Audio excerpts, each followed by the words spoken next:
Right, let's see if this is actually working. Haha. Possibly. And why is that failing miserably to load up? God damn it. Right, let's see if this is actually Hey, it is. Now let's get rid of that blasted echo. Go away, go away, go away, go away, go away. Why are you being so friggin' rubbish? Stupid friggin' YouTube being bleeding useless. Anyway. Greetings, ladies, and anyone who's watching. Nope, that's still being incredibly pedestrian. Okay, this is going to be slightly frustrating. Can you pass me my phone, please? Muchos, thank you. Just a second, I need to finish setting up 1 or 2 bits. I appreciate this was not planned, but we're gonna do it anyway. Because why Nazis?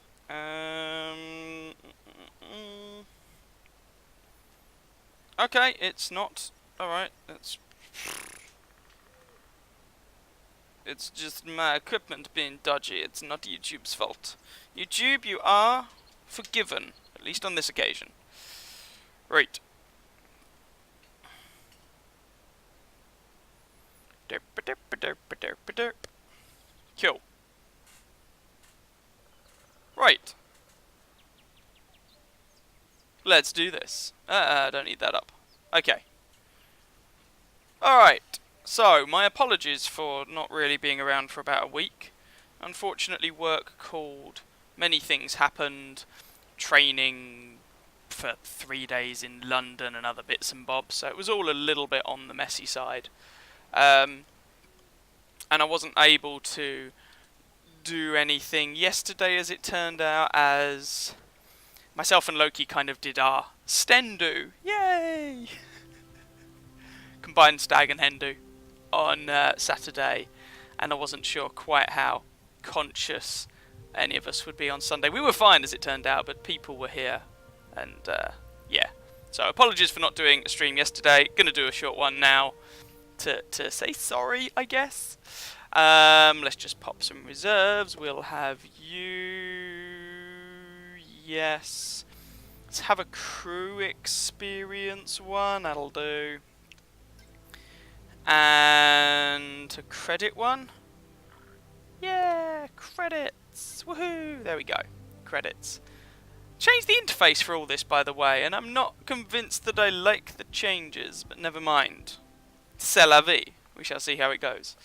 I'm probably not going to do platoons today, because this is probably not going to be a ridiculously long stream, as we're starting later than I normally would anyway, but you know, we'll see how it goes. And Loki is still feeling a little bit rough. Yeah. I was fine after Saturday. She was less fine. But it's all good. Probably going to spend most of this just slowly grinding out the tier 10 German light tank. So we'll see how that goes. And I took advantage of the sales to get my hands on the Batchat 15558, the T30 and the ST1. So there's that. Hello, camperers. Hello. Good evening, sir. Hope people are enjoying their Bank Holiday Monday, by the way, if you have the Bank Holiday Monday. And I come in to the final week of my summer holidays. It's a very sad time. I will then have to go back to school. Hello! Oh my god, that name. 123 MXD 123. I'm probably just going to try and abbreviate that. But hello anyway. Good evening, afternoon, whichever. Someone let me know, by the way, if you're getting the messages in duplicate, the chat messages in duplicate, as was the case last time. It didn't look like that was happening this time. I haven't changed anything, it's just sometimes stuff seems to kind of go a little bit derpy. So, there is that. And I find myself here on goddamn Blinking Province. My life is complete. Whee! Do do do. Come on and do the mamba. Also, I should be fine today. Cool. Glad to hear it. If anyone... Oh, I'm spotter-rated already. The drive... Turning. I can do this. I was going to say something and then I completely forgot in my panic to not possibly be shot up. That would be nice. Don't want to be in anyone's way here. Ricochet. Yay, because of course it ricocheted. And I'm spotter-rated. That makes me very sad. No, let's not take this risk. Not worth it.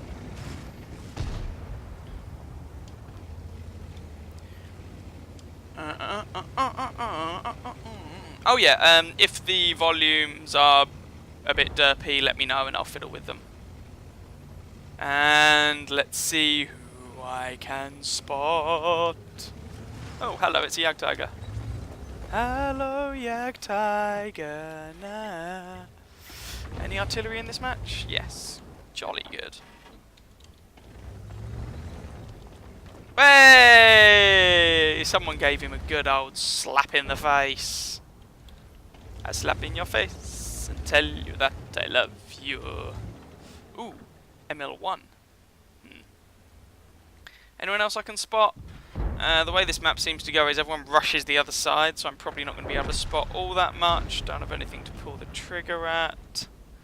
And this is not the best side of the map to be doing this sort of thing from. The other side is slightly more effective. Hi boulders, and yes, you're in time for singing. My wonderful, glorious vocal range that no one has ever complained about in my life. That's a joke. Oh, I see an ML, I see it with my eyes. I see an ML, it might be in disguise. I want to start saying badger, badger, badger, badger, mushroom. Oh, damn it, I wanted that to track the blighter. Botherations and tarnation. Never mind. I was going for the track more than the damage there. I wanted him to get stuck, and then I wanted him to get shot lots. Right, I will check chat probably at the end of this game. So, if you say something and I don't respond, please don't think I'm ignoring you. I'm just ignoring you. I'm just waiting until I can actually focus on that, because me and multitasking tends to go poorly. I struggle enough at single tasking, if I'm going to be brutally honest. Well, singing is a task, and thank you for being encouraging, and yeah, thanks. You're a terrible individual and I don't like you. Because I'm an idiot. That seemed pretty obvious. Right, I'm going to try something. Wow, these guys have got the bejesus shot out of them. Word to the wise guys, if you are being spotted and shot up, maybe don't stay there. Then again, they seem to have gotten the better of the engagement, so I probably shouldn't complain too much. Let's see if I can spot anyone over yonder.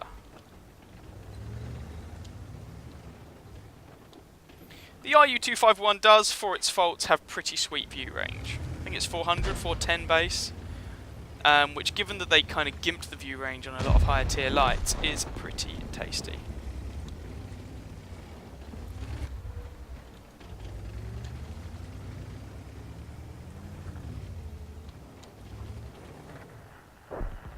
Well, we're winning 7-3, so what is my mission? Oh yeah, well that's not going to happen. Never mind. Let's not worry too much about it. Do you see who I see? Well, there's the Emil. He's kind of squished. Squished. Squish! I'm really tempted, actually, to go all the way around there, but I would be quite vulnerable. But I'm not achieving anything at the moment.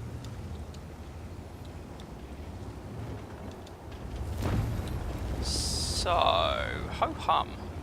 Wellity, wellity, wellity. I'm really growing to dislike this map. Ah! And apparently my W key is going to play silly beggars with me. I remember when this map used to be like tiers 1 and 2 only. Now they've made it higher tier, but they haven't really improved the map and made it suitable for such endeavours, which is slightly disappointing.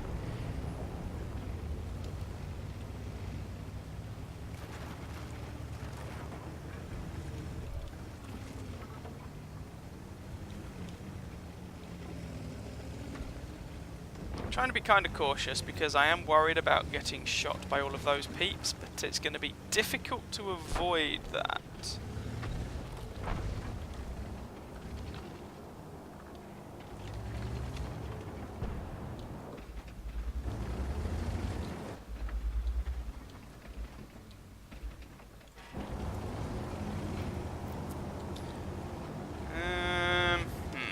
Tell you what, if I can get that rock behind me, like here, might be able to make some sort of a ooh. I found a Centurion, everybody! Yay! Oh, shot missed. Oh well, he's dead anyway. Got some assistance for it. I ain't complaining too much. Let's hunker down and hide behind this rock for a bit. Oh, there's the object. Fabulous! Oh, I did just say object, and I just got artilleried. Yeah, it is their artillery. So their RT is over here. Or something like that. Not that that's going to come as a great surprise to anybody, but it's a thing. The Bobject is called by many the Bobject because it's the object... Oh, for flip's sake. The Object 268 version 4, when it was first released, it was a tad unbalanced, / OP as balls, to the point where you just held down W and just waded through rivers of blood. And so, sorry? It got nerfed. It's entertaining that it got nerfed, but it's still pretty damn good, and still arguably too good. But it did get nerfed. But the name Bobject kind of... the Progetto's going to try and shank me in the bum. Yep, Progetto is shooting me in mine body. Oh, this is going to hurt. He's going to ram me and I'm going to die. Yeah. Never mind. And the name just kind of stuck. Any tips for the Guerrilla 15 line currently grinding through the Nashorn? They have no armour, but they tend to have pretty decent guns. Bearing in mind, I've only finished the tier 7 myself. I haven't played the tiers 8 to 10, but assuming they're vaguely similar. So they're classic tank destroyers in as much as most of the time you end up camping with them, because you don't have the turret or the armour or the agility or anything to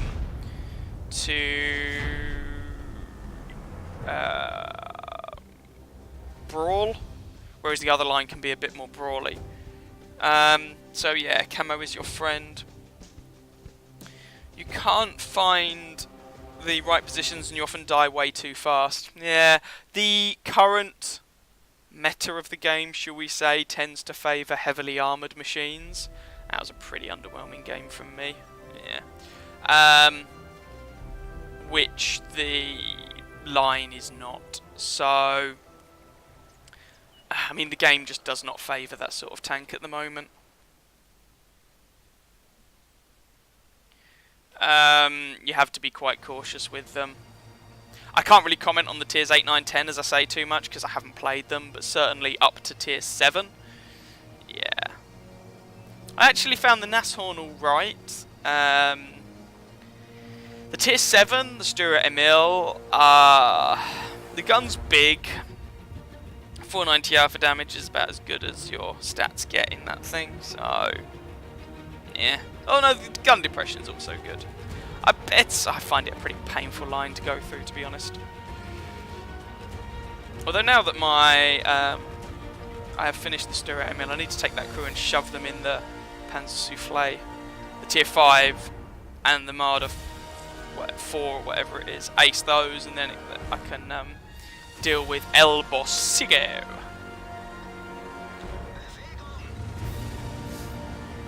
Right, okay, let's go over yonder.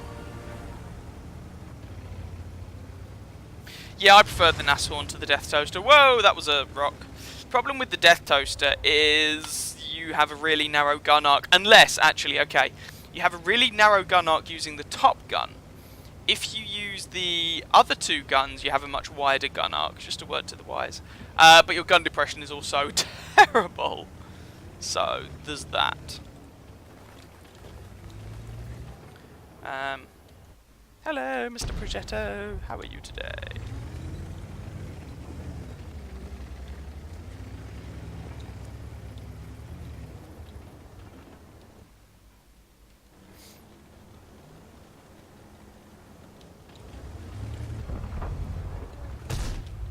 Maybe I should have gone up with that even 90. I don't know.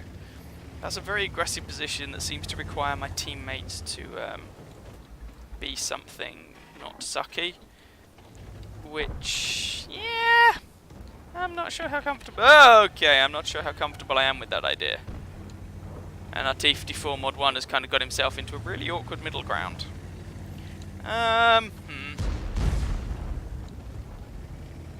Okay. I think there's someone over there, but I don't know who. That would also explain how I got spotted. Sputterated.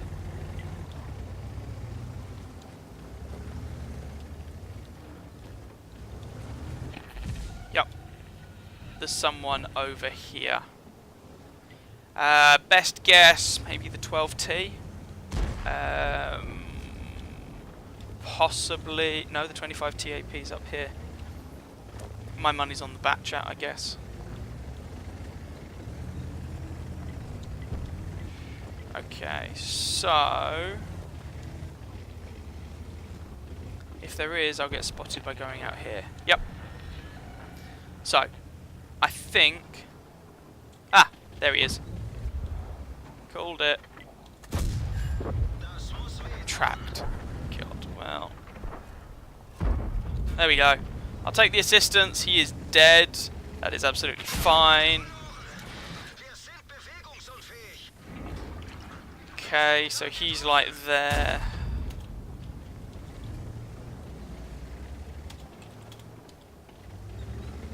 So there's a TD up yonder. This is still kind of awkward. But I reckon I can... Yeah, well, Mr. T-54, you were caught out in a pretty horrendous position.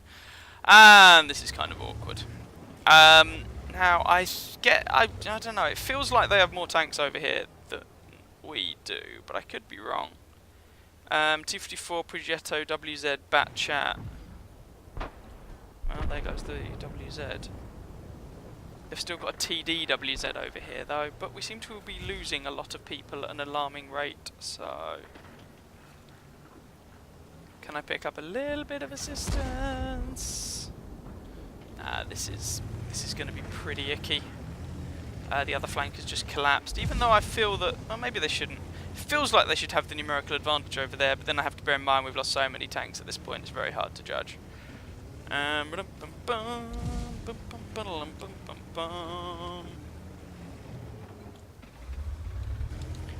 Right. Yeah, well, that was predictable.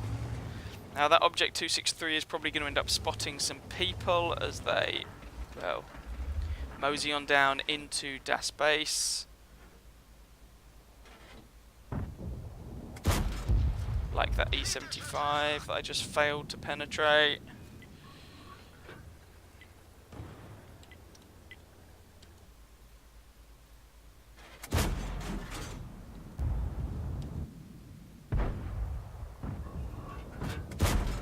Yay!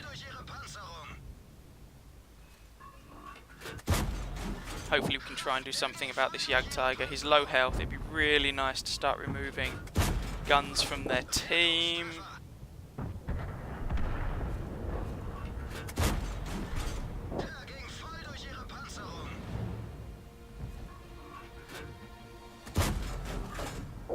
Tracked. Botherations. I thought I could fire from there with impunity. Wargaming really need to fix that. I've been hit but the sounds don't play. Nonsense. Never mind. No.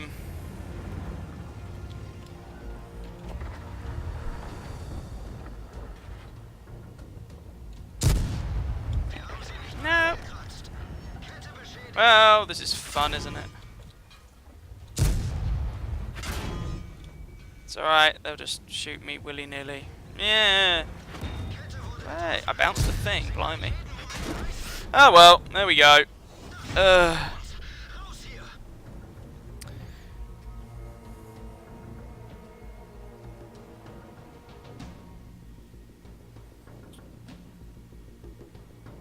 If you're not using the top gun, you could give it up for 16k because of the top 5 times as well, so you didn't have to play many games with it. Yeah, slightly envious. That's a tank I really don't get on with, I don't like, but never mind.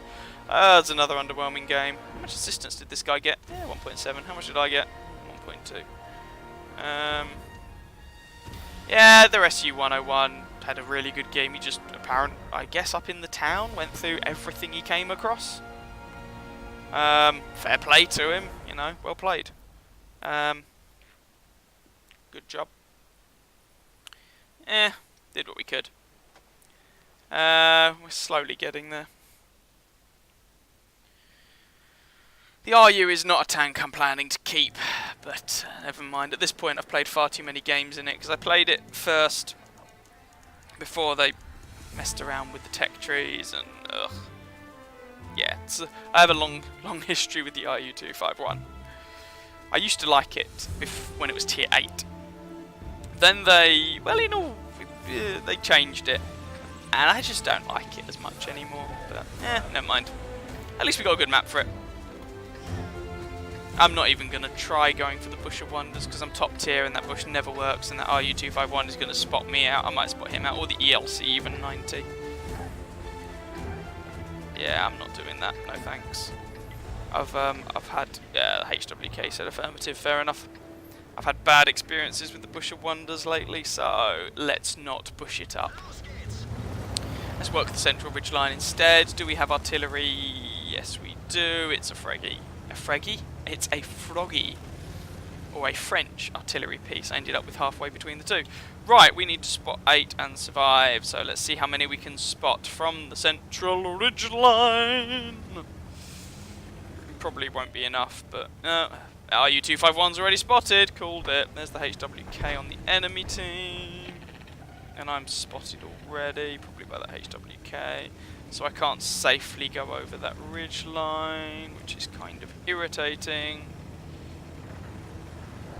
And there goes our HWK already. So you see, that is why... Oh, well, I apparently can't spot anyone. That is why I don't use that bush anymore. It just... people seem to counter-scout it very effectively these days. Okay, so I didn't spot anyone, insinuating that either they've all crossed the railway tracks or they're all camping over in A1.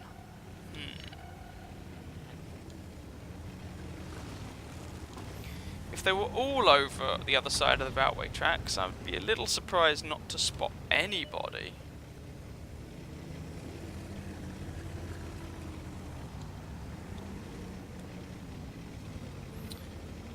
You know, people like the KV-4, I'd have thought I'd have spotted. Miss.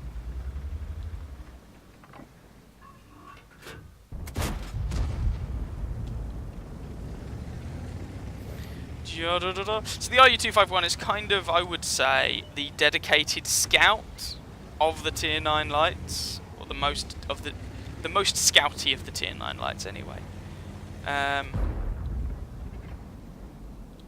Cheers. I really needed you to, for God's sake. Oh, and I'm spotted. Fabulous. The RU-251's going for a hero run. Brilliant. Don't mind him. He's just throwing his tank away. Don't understand why people do that. If you're going to do that, I mean, I get it in certain situations where you absolutely have to spot a particular thing and you think you're fast enough to dodge incoming fire. But in that situation, it was just stupid. Right, there seems to be a lot of them over... someone spotted me. There seems to be a lot of them over on the hill. Let me just break contact with the hill, because that would make me sad.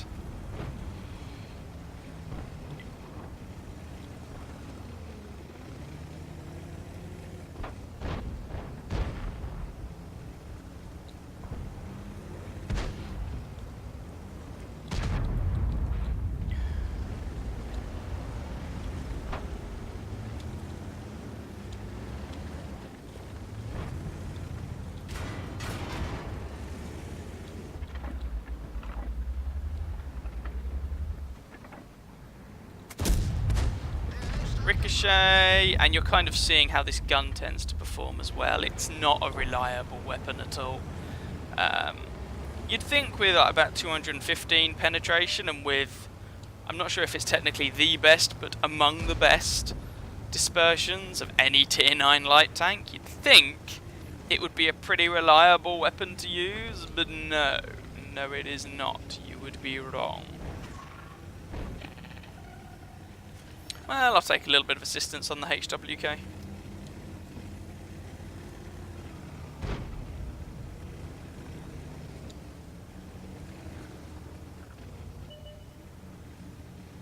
I'd much rather be in an AMX 1390, put it that way. Which is the other tier 9 light tank I've played a lot. T-54 lightweight can go and die in a fire. I hate that machine. So at least I'm not driving that damn thing, but it does mean I have to grind out that damn thing, unfortunately.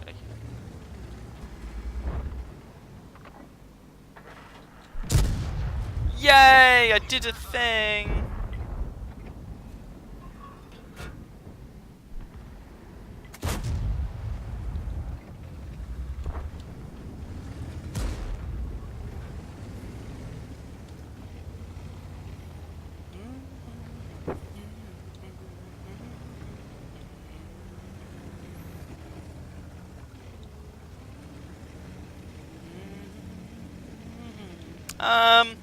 Right, we know there's the pilot over there. Oh, that's me spotted. Our FE4202 seems to be quite angry that he can't just camp at the back of the map and shoot things that are being spotted. Well, it's a shame for him, isn't it?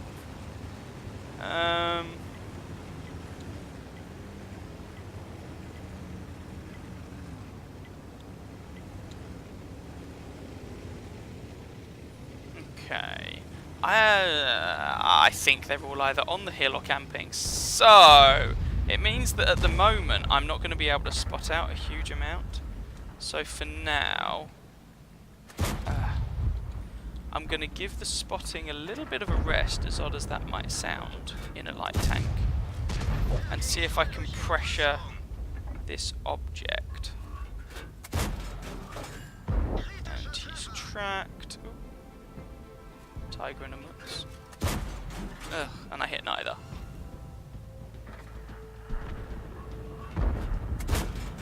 Yay!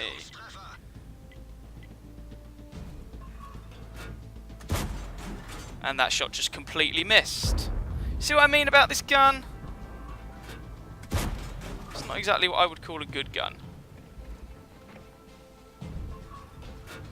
Right, he's done. HWK is over there. There aren't that many of them left, and they're pretty much guaranteed to all be camping over in the bottom left corner. So I think it's time to have a little bit of a risk.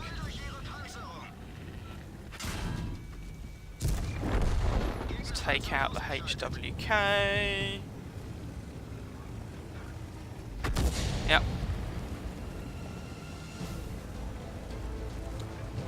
Now I need to be careful, because I don't want to expose myself too much. Hey! So let's just go across here.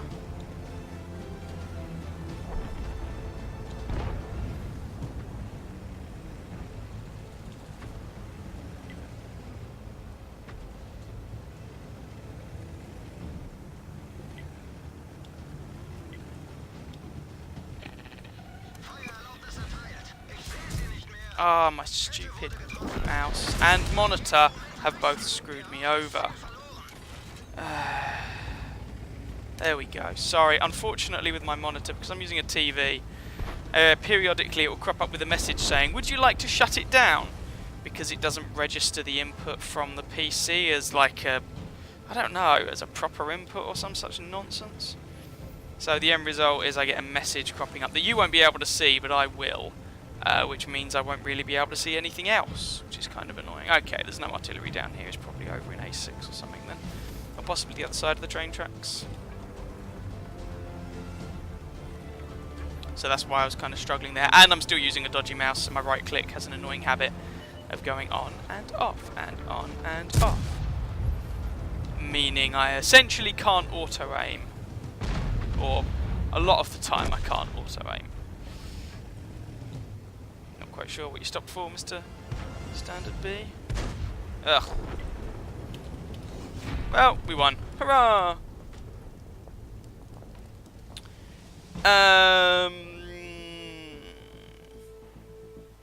What TD lines would I recommend for a beginning player?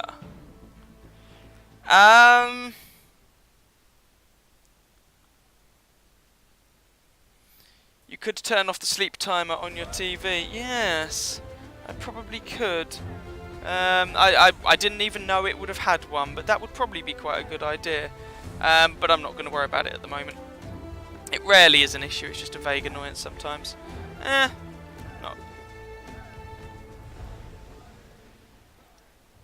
What?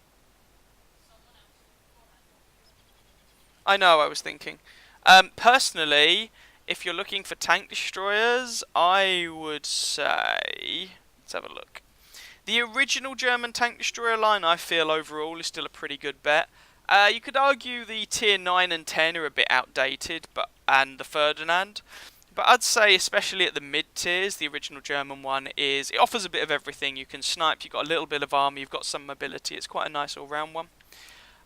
Soviet lines, if you like really big boomsticks, you could play the Soviets, especially if you go up to the Object 268. Bear in mind the 268, the tier 10, is generally considered pretty subpar. Personally, I don't like this line. This is where Iron Boulders differ. He likes the Su-100, I like the German Jagdpanzer IV. I personally strongly dislike the Su-100, but that's a personal preference. Doesn't mean it's a bad tank, it's just a personal thing. The American tank destroyers are generally pretty comfortable to play. A lot of them have turrets, which is quite nice. The French I would avoid, they're just not very good. You got two British TD lines, sorry? Yeah, well, they have armour on paper, but they have glaring weak spots, negating the use of most of that armour. The guns are meh, just kind of awkward.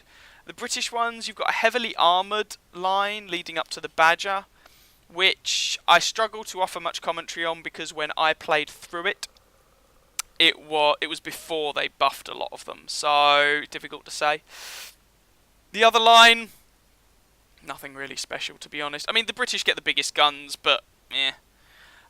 The Chinese is pretty much a copy-paste of the Soviet line, so you can play them, sure.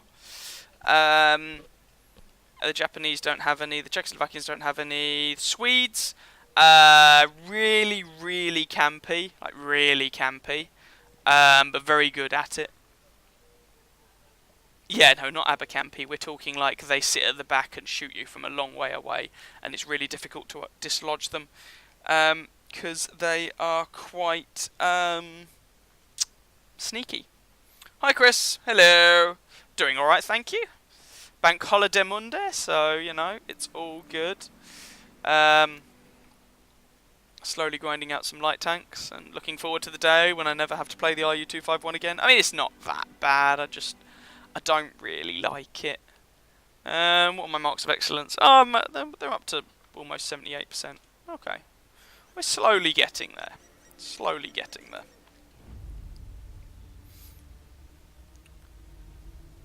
So yeah, that would be my advice on the German tank destroyers. I would say, certainly if you're not too fussed about tiers 9 and 10, I'd say the best overall experience that I've had is probably the original German tank destroyer line.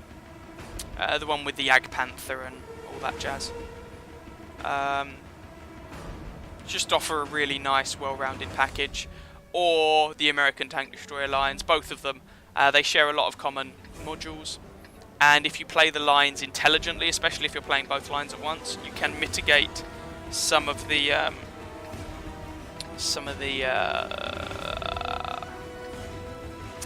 words.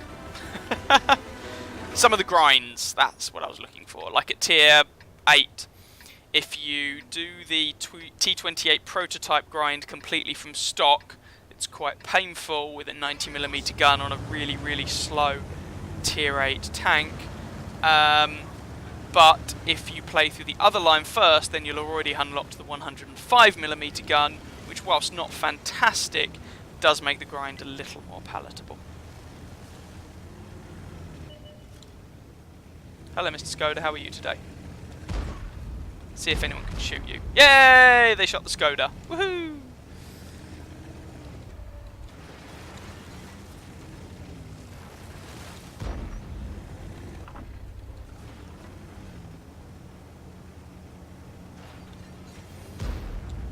Right, now because I did that, I didn't get myself into a spotting position over here, but oh, stupid physics. But the Batchat appears to be doing that, so there's no point in me emulating his efforts. What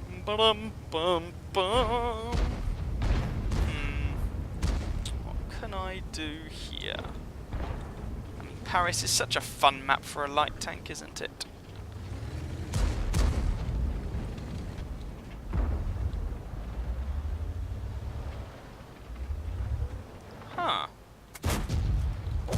Huh. Okay, we'll take this. That's fine. Ah, he moved. Can't really say I blame him too much. I mean...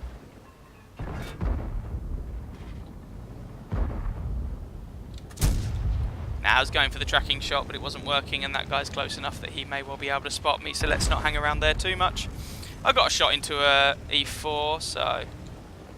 not a complete unmitigated disaster. Batchat is probably trying to spot stuff, is he? Yeah, so I don't think I'm really going to add too much to his efforts, although if he's not going to do it anymore...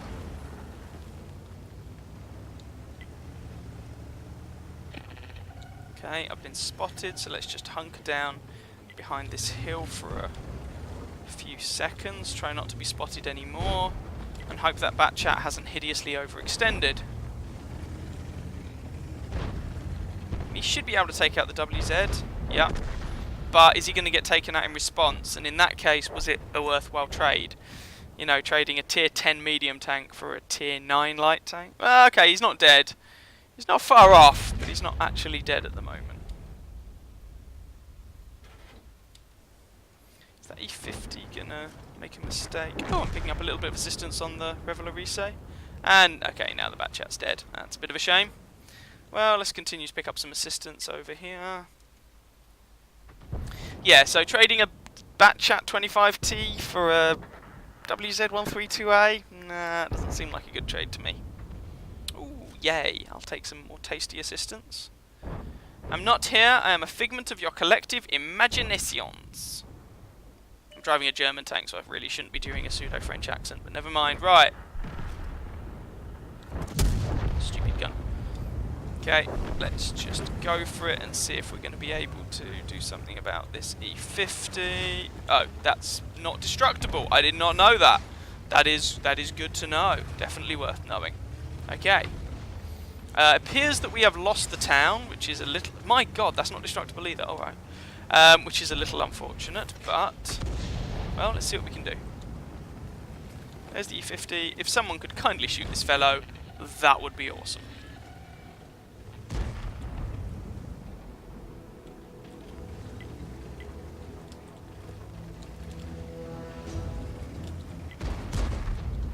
Some damn... Am I actually even spotting this guy anymore, or is he just, like...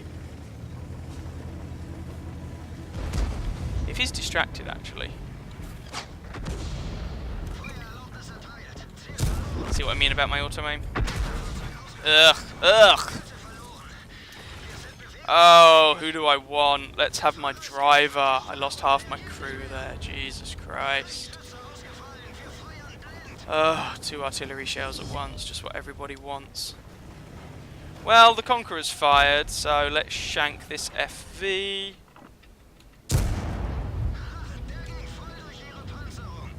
And of course, because my gunner's dead, it also means my turret traverses more slowly. This guy will still be reloading. Oh, Leopard, why would you do that? Because you're greedy for the damage and the kill, that's why. I didn't think you were going to drive out in front of a guy who was clearly going to... never mind. Right, Tortoise and a TVP. Now, I don't... Oh, Jesus Christ. Okay, yep, that was incredibly lucky. Let's not be here anymore. I don't really want to start capping because that TVP is fast enough to make it back in time. I really want the Leopard and myself to approach this from an opposite direction.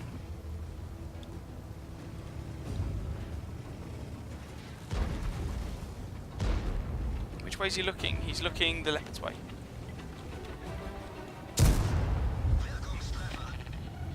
And hope the TVP doesn't just wander over and shank me senseless. Yes! Okay, this is... Okay, we're just going to go for this then. Because he's going to be close. And my turret is not quick enough because my gunner's out. I can put the gunner back in just a moment. Sorry, Mr. Leopard, I need to go round... Okay, are we going to... Which way is he looking? Which way is he looking? Which way is he looking? Which way is he looking? The other way. I was going for the track there, but apparently I failed miserably.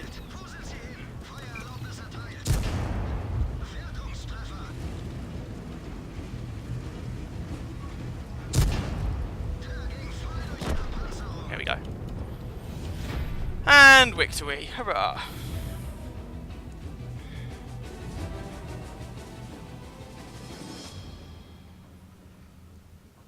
The RU is great, but it requires a bit of subtlety. I will partially disagree, I think. I agree that the RU benefits from some subtlety, but I would not agree that the RU is great. The problem the RU has is that it really begs the comparison with a same tier medium tank. So if you compare it with the Leopard prototype, so these are both tier 9 German machines, turreted. What you have to ask yourself is the extra mobility, and it's not that much extra mobility, the Leopard prototype is still a fairly mobile machine, but is the extra mobility, the fraction of extra view range, and the extra camouflage worth the trade-off with increased durability? Yes, I know the armour on both is terrible, but the armour on the Leopard prototype will at least, most of the time, shrug off high explosive rounds, as in you won't get penetrated by them, and it has more hit points, and the increase in firepower. The Leopard prototype just gets a better gun. I would argue no, and I would argue that makes the Leopard prototype a better all-round package, better than the RU251, personally. So that being the case, you have to ask yourself, well, why would you ever play the RU251? And that's kind of the problem I think the RU251 has at the moment.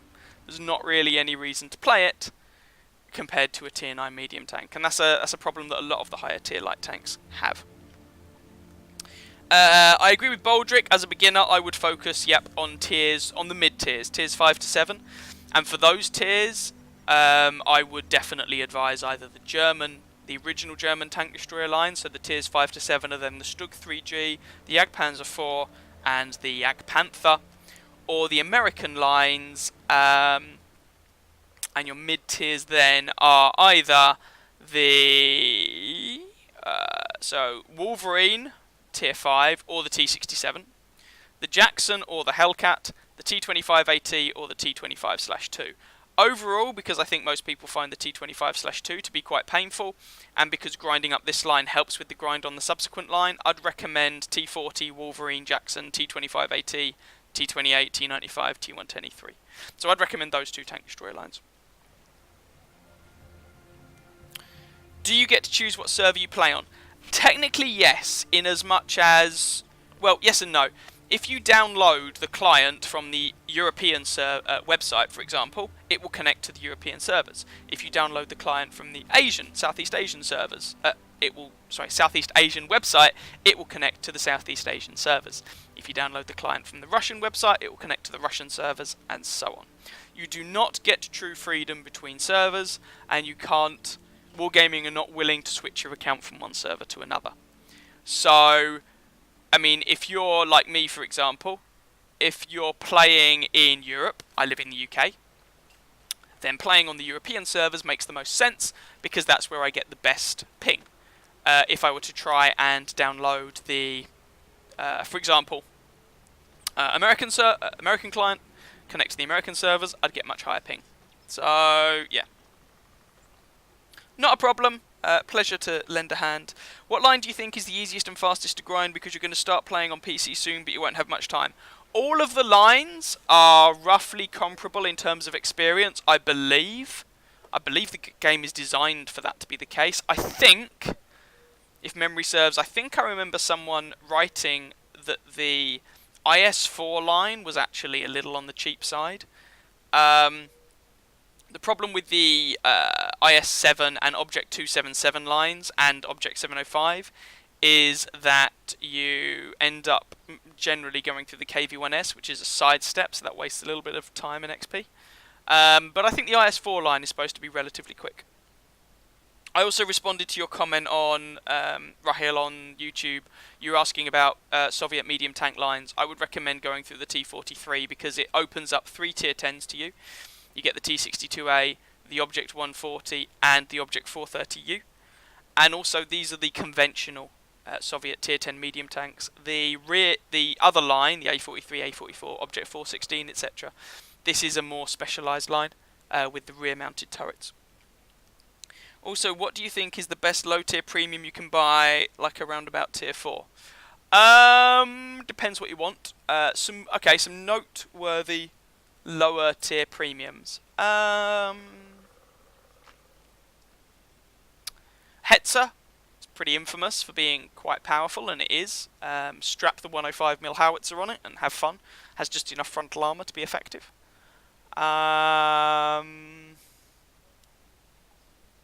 The DW2, yeah, I just heard an oh god the Hetzer in the background. The DW2 is actually okay. It can be a decent tank if you're willing to fire a little bit of premium ammo. Some people like it, so I'm not necessarily recommending it. And it's called the diarrhea wagon for a reason, but yeah, it was DW2. So people nicknamed it the diarrhea wagon. But it has its fans, although I wouldn't necessarily recommend it. The looks, Boldrick will come in and say the looks is a lot of fun. There are lots of people who will agree with him. Tier 4-ish.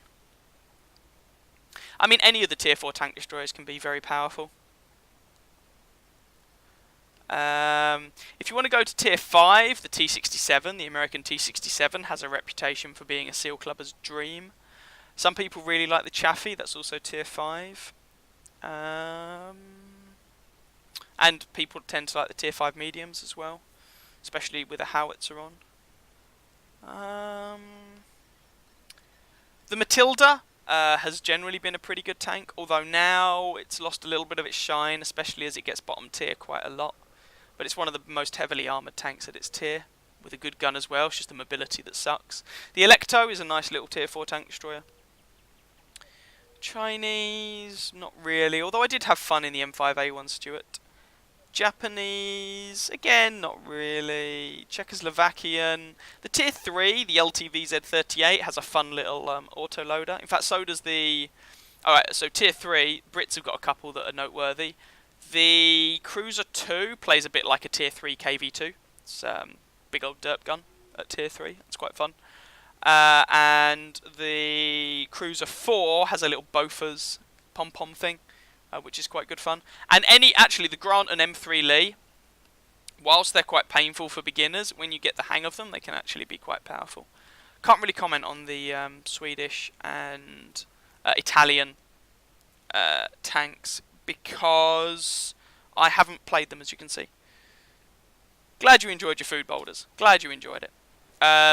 Someone was asking about tier 4s or low tier tanks around about tier 4. I put in a word for the looks for you, just to save you the effort.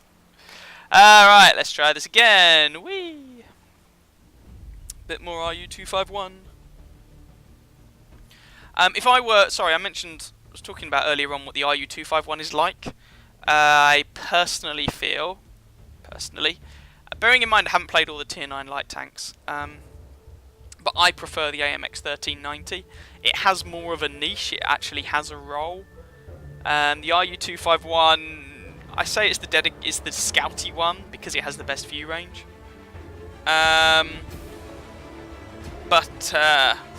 Yeah.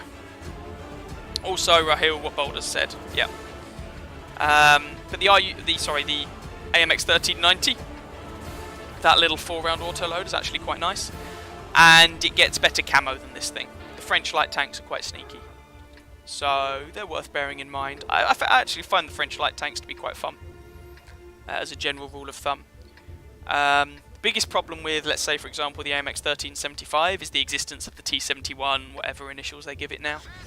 Whilst the 1375 does get better DPM, I just feel that the American machine is more comfortable all round. But I really like that tank, although I must confess I haven't played it in a little while. Right, there's a Batchat 12T, there's an artillery, there's some stuff, there's some shots in the bum for my efforts. Come on, Artie, do your thing.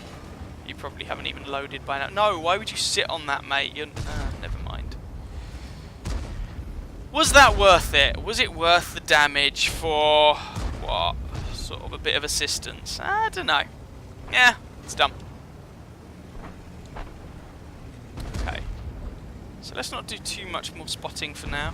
I didn't really want to get shot. I just wanted to spot, move on. Whoa, he just got artilleried. I think it was artillery. So let's see if anyone gets spotted in town, and if so, if I can provide a little bit of fire support in that general direction.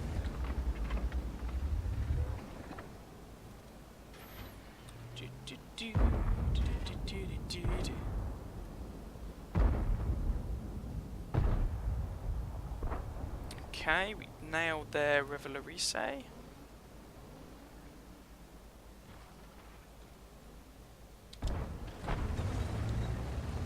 Just don't want to risk accidentally shooting my own M4A1 buddy.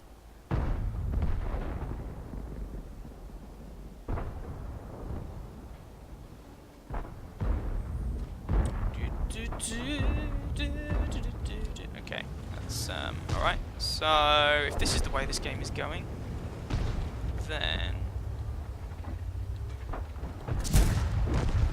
is that a wall? How bothersome. Oh, he's dead. Cool. Well, some more assistance. I'll take the assistance. That's absolutely fine. Whoa, he just got deleted. Okay, so there's the Object 430 back there, along with the T69 and Batchat. So we do need to be a little careful. We are winning this, but yeah, we do need to be careful. That Object 430 with its 122mm gun can shave off quite a lot of our health with each shot. With average damage rolls, we're a 3-shot, sorry, for him. With high damage rolls, we're a 2-shot. That's assuming he doesn't fire any high explosive. It's unlikely that he'd load high explosive, though not impossible, of course. Nah. He died. Nice shot, Mr. Standard B. Set him on fire. Good job.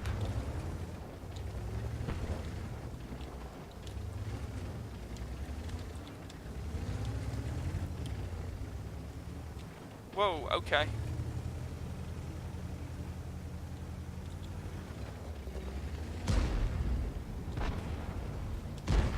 Where is he? Is he? Oh, he's dead. That's where he is. Okay.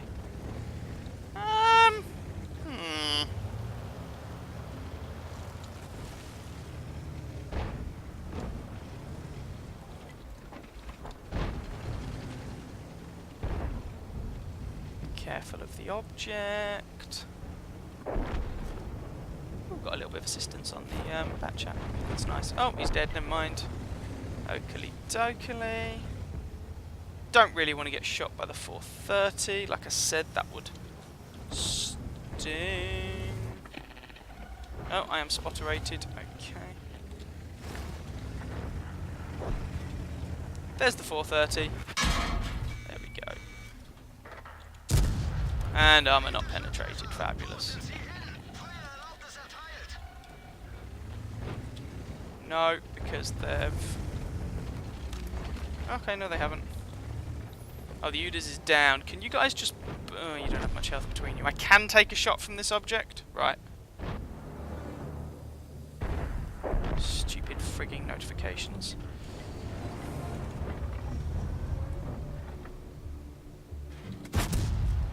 Armour not penetrated. What is the side armour on a 430? There we go. I think it's just got a stupid diamond hull like some of the other Soviet machines. Right. Let's go and see if I can give these guys a little bit of rectal loving.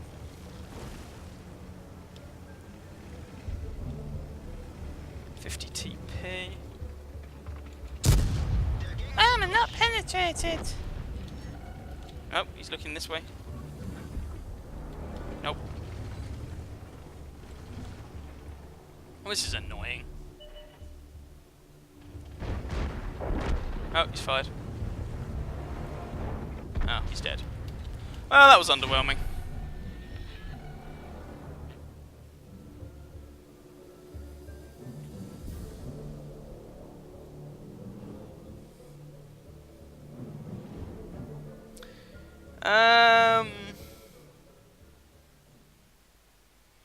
Yeah, can't let Wargaming know.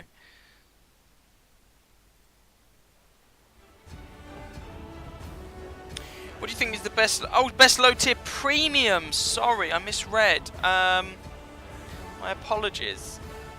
Yeah, it was a really underwhelming game. Ugh. Oh, let me guess. Yes, yes. I am apparently a pleb. Pansy, dirty. Says hello to boulders as well. Sorry, best low tier premium. Round about tier 4. I honestly probably wouldn't really bother with a premium tank. Right, what? Okay, let's have a look at the ones I've got. Because for various reasons, I probably have a bunch. Let's go with tier 3, 4, and 5. And let's go with premium tanks. I have quite a few. Toldi, no. Type 3, Prototype, no. Or Turan 3, don't bother. Stug 4, no, but you can get that anyway. Churchill 3, yeah, it's alright. MTLS, not really played it. AC1 Sentinel, no. If you can get the Panzer B2, it's very good. But it's very difficult to get your hands on these days. Panzer T25 is not bad. No. LTP at tier 3 is not bad. BT7 at tier 3 is not bad. Valentine 2, because you're always top tier, much like the Panzer B2, is pretty decent. T14's alright. Chinukai alright. SU85i is alright and currently on sale. There we go. Sorry, originally I missed that you'd said premiums. My apologies.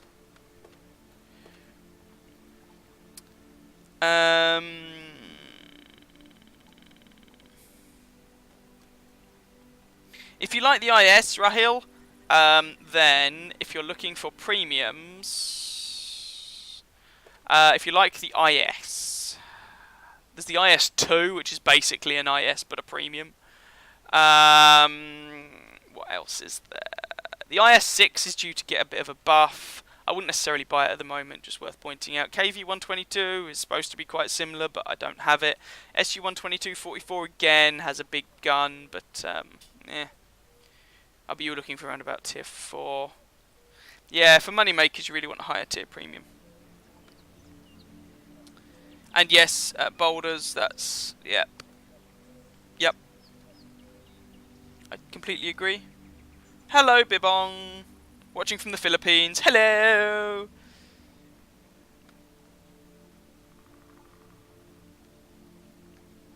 Hi, James.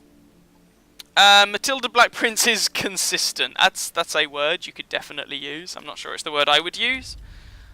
But it's slow, and the gun pew-pews, and one of the few tanks where ammo count is actually a problem. 55 rounds of 57mm ammunition at tier 5, you can burn through them very quickly, especially with the really dodgy accuracy on that thing. Alright, see you in a bit, Rahil. I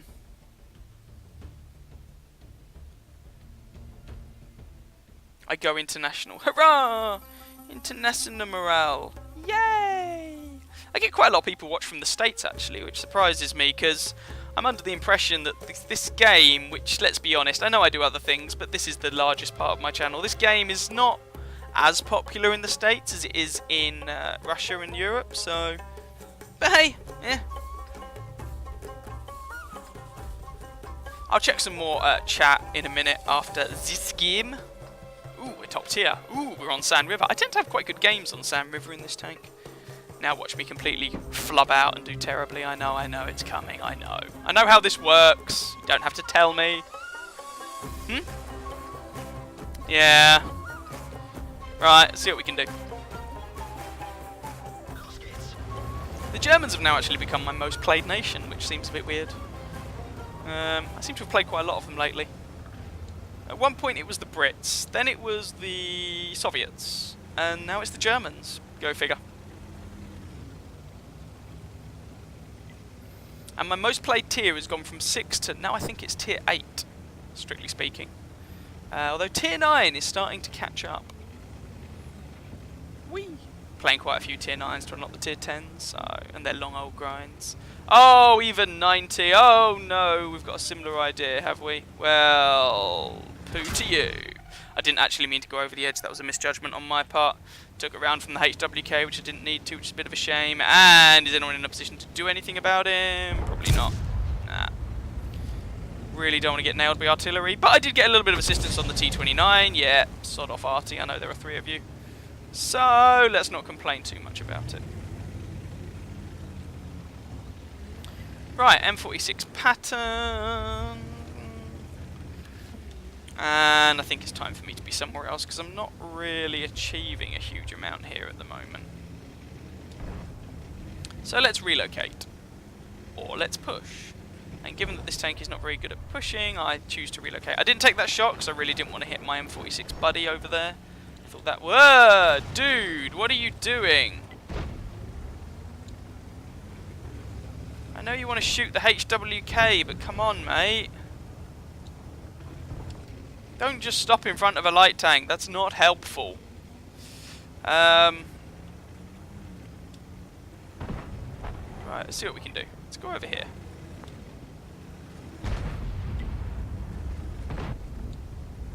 Oh, okay.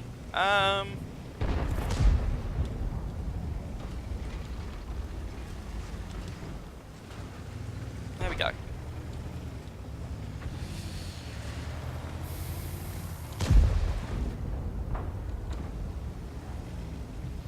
Right, that Leo, so maybe he can be useful to us. That would be quite nice. I've spotted a Super Pershing. Oh dear. Oh no. Kill it with fire, please, little tanky destroyers. Kindly murderize that Super Pershing in his little face. That would be quite nice. Oh, bother. Okay, I need to be somewhere else. This is not going as optimally as I would like.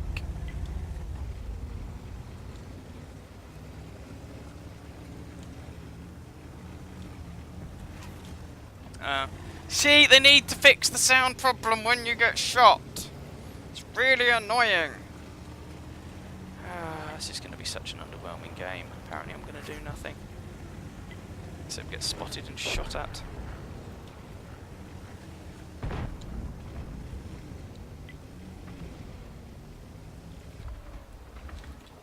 Oh! Whoops. Oh well. I should probably watch where I'm going. Oh, for anyone who gets the RU-251, by the way, something to be aware... Oh, that is a shot. Something to be aware of. You get better gun depression over the side of the tank than you do over the front. So if anyone wonders why I'm playing this weird poke the gun over the side of the tank thing, it's for that reason.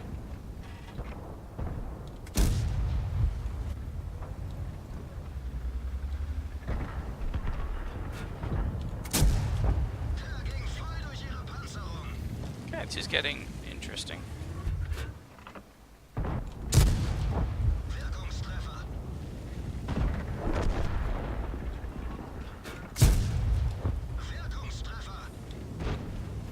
Okay, I kind of have the need to be somewhere else now.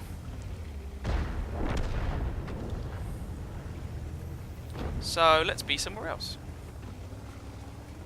The RU-251 is quite quick, which is nice. To give credit where credit is due to it.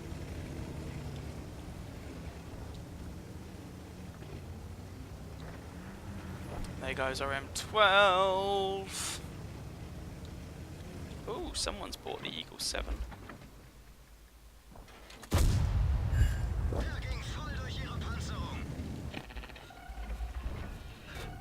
Oh no, that's Super Pershing, my bad.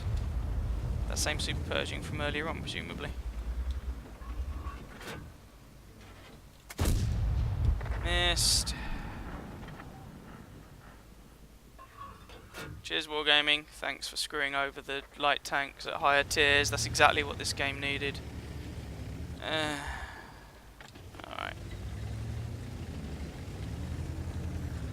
Don't know what you're expecting. I am trying to assist whilst not dying, but that... No. Okay.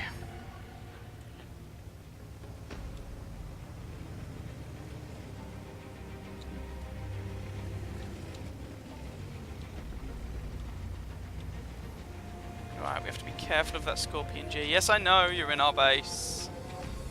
Eating our cookies. I am aware.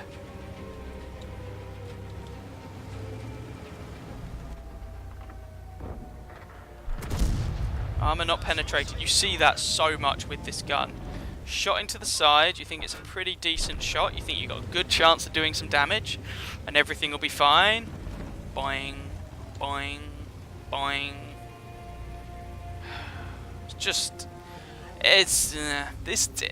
This tank just kind of needs something to be worth playing, and it just doesn't really have it, in my humble opinion. Again, it's not terrible. It's just kind of yeah.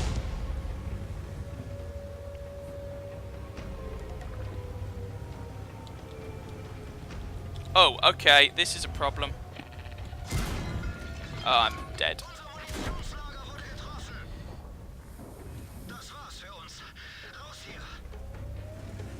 Is the Jagdpanther a good assault tank destroyer? It's not really an assault tank destroyer. It's not really a snipey tank destroyer. It's a kind of generic tank destroyer, but that does mean that you can flex to do whatever it is that you need to do in a particular scenario.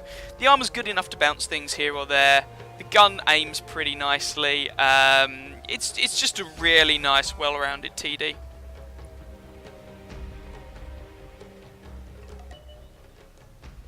Best map for your Spot 8 mission? It depends how it goes, and that was very unlikely to happen in that particular game. Most of the players here in the Philippines are playing in internet cafes. Cool.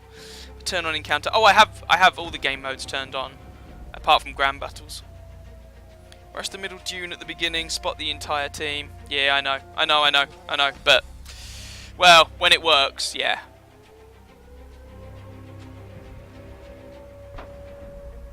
You've never experienced the HD settings of the game.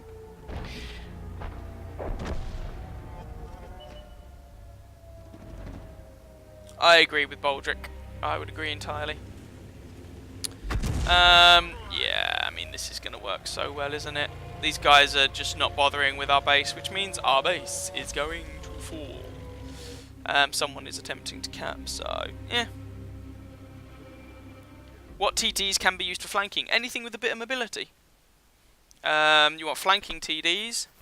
Let's see. I mean, TDs, it's not traditionally a class you do much flanking in, let's be honest. But anything with a little bit of mobility, and preferably a bit of gun depression. So, let's see. The Jagdpanzer IV has kind of low penetration for a tier 6 TD, so you have to flank with it. The Jagdpanther, tier 7, both of those. The Soviets, the Su-85 or Su-100, I guess. With the Americans, T-25AT, T-25/2 are both decent at it. French, they have reasonable gun depression, all the French are okay at it. Brits, Challenger, not too bad, with the small gun. That's about it. Swedes, not so much. So they're kind of some decent ones at flanking. That was a pretty unpleasant game. Told you, now that I've mentioned it's a map that tends to go fairly well. Oh, this mouse. That was a horrible game. Doesn't help that I really need to change this mouse.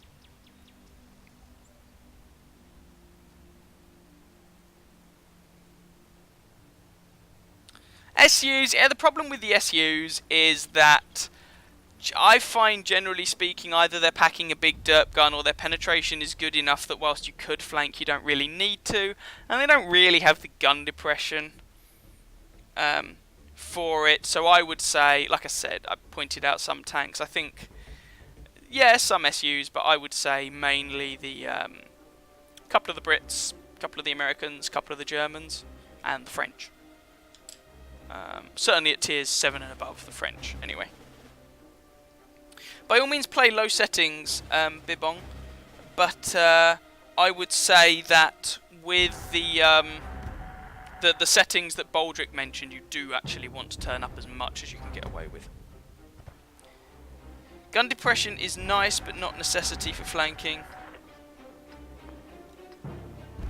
Yeah, it's not a necessity, but flanking becomes a lot more comfortable if you can, because then you can flank around, as in you can get a flanking position with a ridgeline to hide behind. So I personally find flanking is more comfortable when you have a bit of gun depression.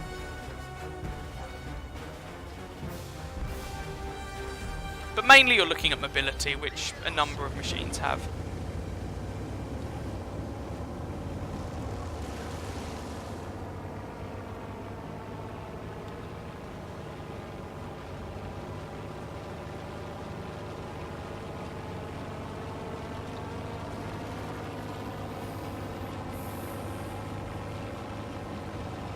If it will do 30 or 40 kilometers an hour, you can probably flank with it in the right situation. I mean, obviously in the right situation anything can flank, but yeah, you know what I mean, hopefully.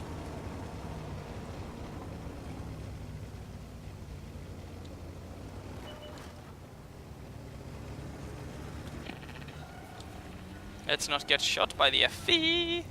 Hopefully these guys can shoot the FV. Yay! Lovely assistance damage. Hurrah! Not a huge amount, but some is better than none. Oh, there's a little bit more. Jolly good. Wonder how much support he's got. I haven't spotted any support. Okay, never mind. I spotted an Oho. We need to be careful about him. And there's an even 90, and our Progetto just got shut down by artillery, and a VK somewhere just got taken out by a Ravioli. Fabulous. This is going well. Right.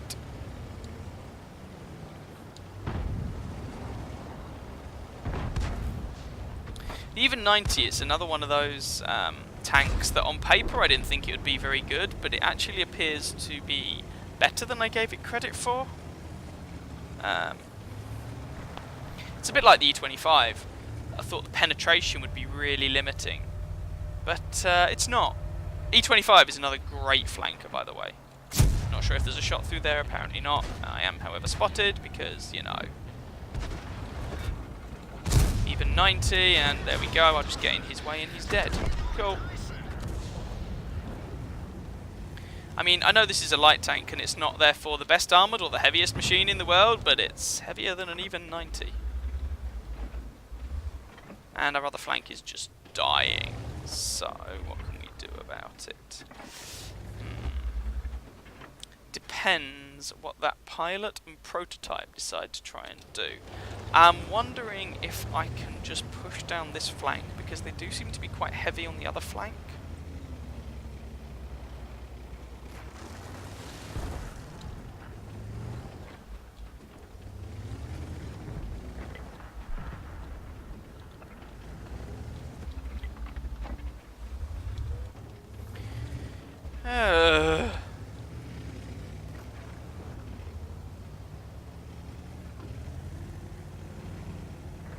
Well, let's at least see if we can flush out down here, and I might be able to plink the Type 4 to death from double bushing or something. Oh, there's a charioteer. Oh, fabulous. Okay, this is a problem, but I have hills behind me, so it's really difficult for me to actually run away.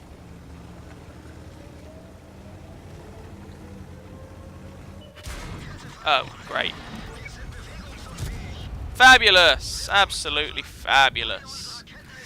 There we go. So, they had their artillery parked down there and a charioteer. Okay. Maybe I shouldn't have tried, but I thought it was worth trying to clear out that flank before going back, because otherwise I felt if I just went back to our base, they were going to push down the 9 and 0 lines if there was anyone down there and outflank us anyway. So, never move. Never mind. Can you play a game in the T-34-85? Sort of. You'll see what I mean. One of my friends has 55.6% camo on the move in the even 90. Yep. Just washing up at the moment. Can you join me after? To be honest, Boulders, I'm probably going to play solo today. Just not in a particularly platoony mood. I don't know. Sometimes I'm just not. So I'll probably give it a pass for now. But another time, definitely. I love light tanks, and my favourite is the M41 Bulldog, but they removed its auto-loading gun. Yeah, the Bulldog, that was always going to be a pain to balance. Let me just, for the sake of argument, I think I've got the Bulldog. Here, little Bulldog. Where is it? Have I not got the Bulldog? I thought I had it.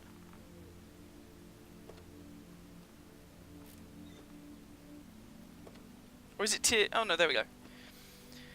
So what guns does it have now? Yeah, you see, the problem with the Bulldog is that they gave it this auto-loader. And when it first came out, the single shotgun was better. But then it has this auto-loader which has 10 rounds and 150 alpha damage, giving a light tank at tier 8 1500 clip damage.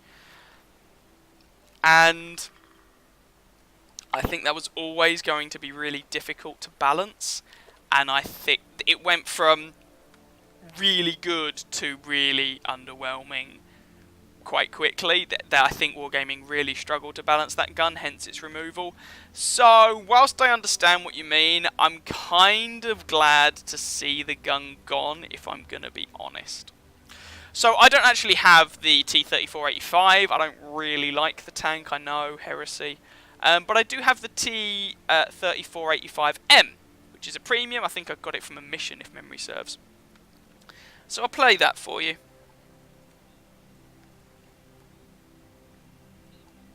Yes, but not necessarily very well. Well, yeah, there is always that. I watched the tier 8 game flood in. It'll be great fun.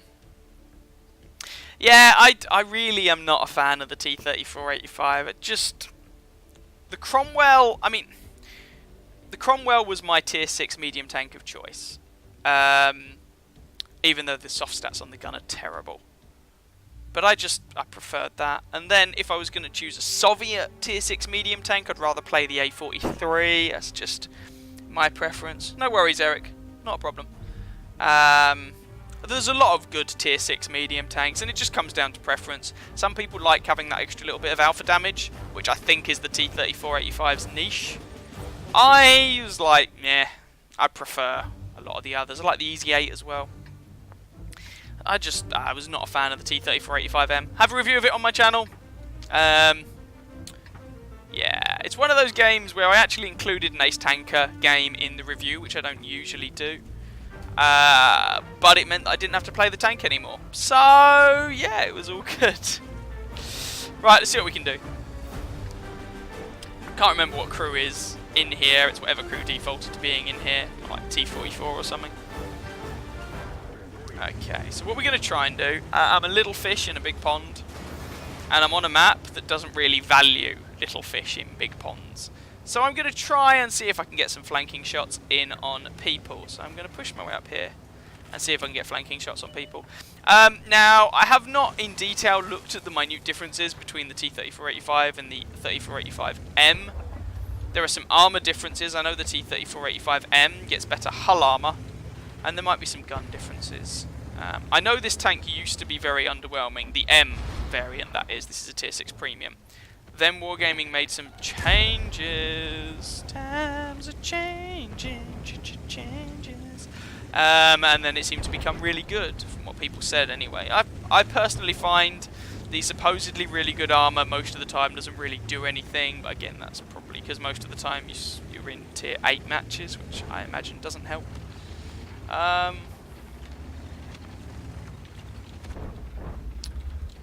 Right. Now, I really don't want that Cromwell to have shots into me. But at the moment, there doesn't seem to be anyone actually spotted. I mean, if they push up... Oh. Okay, that's how we're doing this, is it? Well, I hit harder than you, Mr. Cromwell's. Oh, but he's got friends. Well, this is going to be fun. Okay, they've just YOLO'd down this flank, so I'm probably going to die here. But I'll see what damage I can do before I inevitably succumb and just go squelch. Then again, they appear to have ignored me, which is an interesting tic-tac. And it means I have an opportunity to... no. Bother. Ugh. Okay, so they've just YOLO'd down the other flank. Yeah, I should have watched out for that KV-85. Still managed to do more damage than I have hit points, even though I got caught out on the flank that got YOLO'd. And so here's the thing. If you commit this many resources to the hill, you need to win the hill quickly. We have committed this many resources to the hill and we're still faffing around. 1, 2, 3, 4, 5, 6, 7. We outnumber them by at least 2 to 1 on the hill.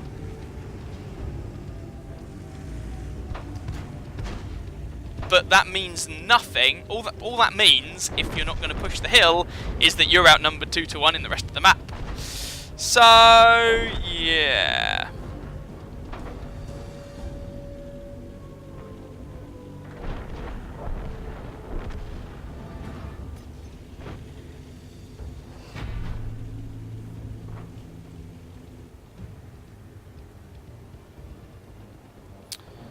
Hello, love the name British Train Channel, by the way. You prefer the dog. The M is a bit overpowered, better armour and more DPM than the standard 85. Yeah, it's, I mean, let's just, okay, I'll tell you what, let's have a quick comparison. Oh, we lost a base cap. There we go, finished third on our team. That's what happens when you commit most of your team to a particular area, but they don't push that area. Go figure. Let's have a quick look for the sake of comparison.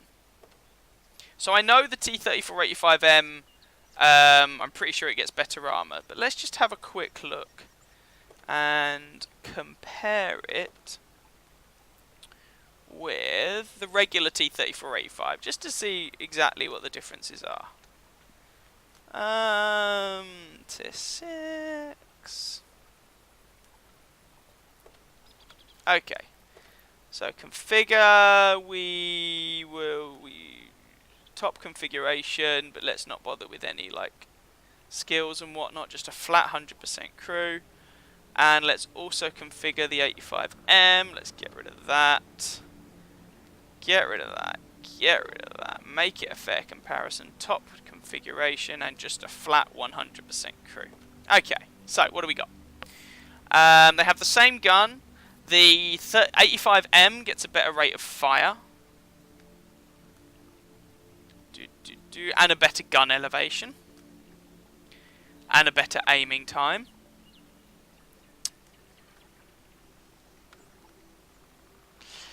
And better hull armor. Gets better armor on the rear as well. And better armor on the front of the hull. So the 85M gets better firepower and better survivability, essentially.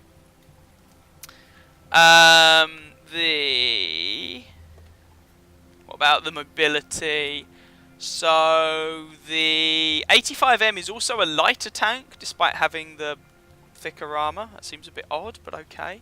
But has a weedier engine, so the 3485 has a better horsepower to ton ratio and slightly better speed, but a worse traverse speed. Now that doesn't, of course, include the soft stats, but having played the two, the mobility doesn't seem radically different. And the 85M gets better concealment. So yeah, the 85M just looks like a flat out better version of the T-3485, if we're going to be honest. Yeah. The standard one does get the derp gun. That is very true. Although not that many people use the derp gun on the tank, at least in my experience. Not a bad option, I guess. The Soviets get a larger caliber howitzer than the Allies anyway.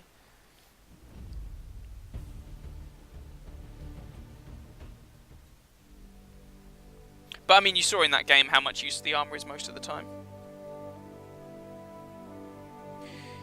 So it had the armor, but a worse gun with the same rate of fire. Oh, was it the 120 PEM 160 Alpha gun?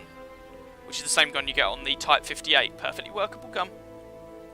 Buffed the gun and kept the rate of fire, yeah. The guy who sent you a request was me. Yep, I noticed. And why is the M so popular? It's popular, one, because it's kind of a better version of the regular Tech Tree T-3485, which is not a bad tank itself. 2, being a premium tank, you can train up your crews and whatnot. And 3, if memory serves, it was offered as a reward for a mission a little while back, which is where I got mine from. I don't like the T-3485, so I never bought the T-3485M. I don't own the Rudy for the same reason. What am I doing on this map? But yeah, it was available for a mission, certainly on the EU servers anyway. I can't comment on the American or Southeast Asian or Russian servers or anything like that. I only know the European ones. Obviously, because I play on the European ones. Yeah. It's weird that the 3485M does look pretty much better than the regular tank, but still doesn't actually feel overpowered. That's probably because it spends most of its time, as do most tanks, bottom tier. So those, you don't really notice the advantages that much. But yeah, I mean, even in that game, we were able to get more damage off than we had hit points. So I could have played that a lot better. Probably should have played that a lot better. I don't think realistically I'd have pulled a win out of the bag in that one, but I could have got another maybe shot or 2 in. Where are all the bad guys? Oh, there they are.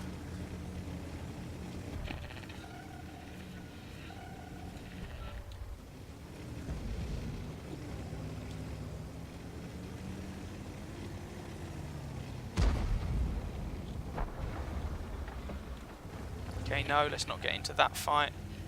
Just a bad fight to get into.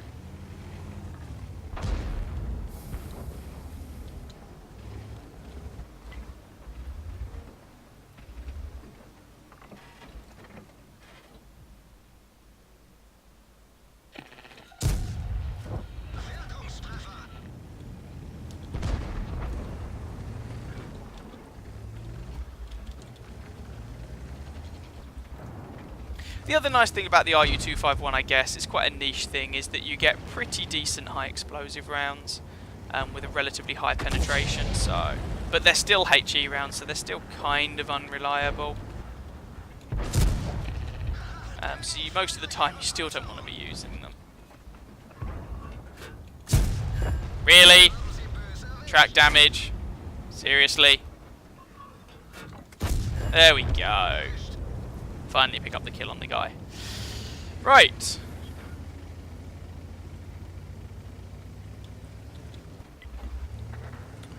La la la la la la la. Ya da da da da. Ooh, T-54. He could be a problem. I've got a T-34-3 here with me as well, so if I do get YOLO'd, I'm not completely on my own. And of course there's the standard B in the background. Where's that T-54 gone? Come on, little T-54, where are you? Peekaboo! I don't see you yet. There he is. There's the little bugger.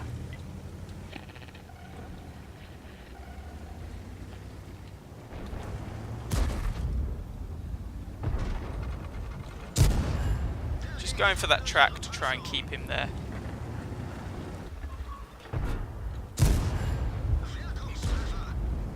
No idea how the 34-3 managed to flub that shot, but hey, I mean, that 122mm gun can be really unreliable. Maybe his gunner's out or his gun's damaged or something.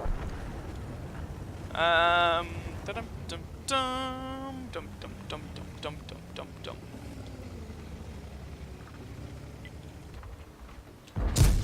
Nah, worth a punt.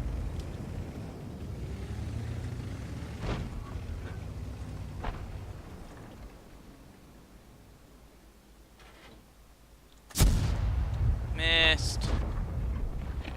Ah, no.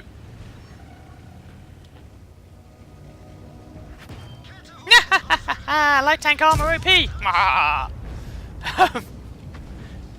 I will cackle as much as I like. It reminds me of, was it an audio book, a 40k audio book, The Cackle? It's was it an Eisenhorn story? Yeah, that's what I thought.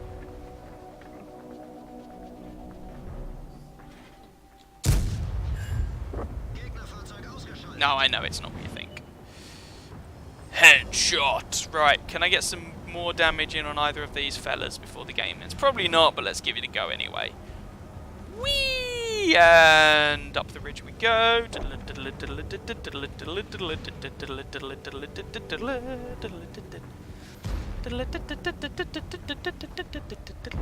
Ah, sad face.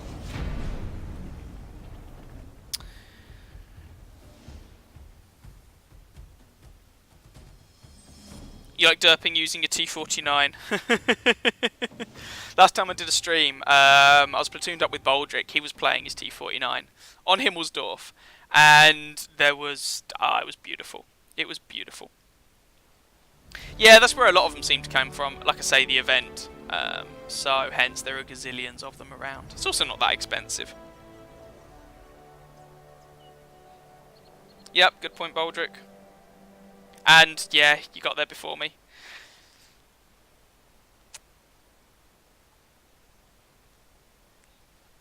You felt honoured. Like I said, I'm not going to play Platoon games this particular stream.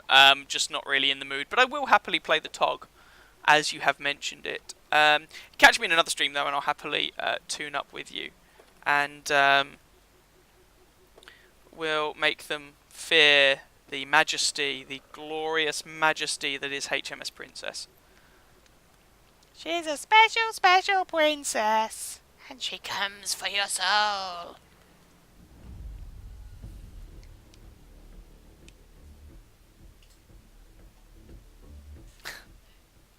Shut up. Most of my top tier. Then again, the TOG does get preferential matchmaking. Most of my games in this thing, believe it or not, are solo. I do platoon up with it sometimes, but most of my games are solo. Hi, Rahel! Hello! Hope your sound's sorted. Although if it's not, you won't have been able to hear that. Right.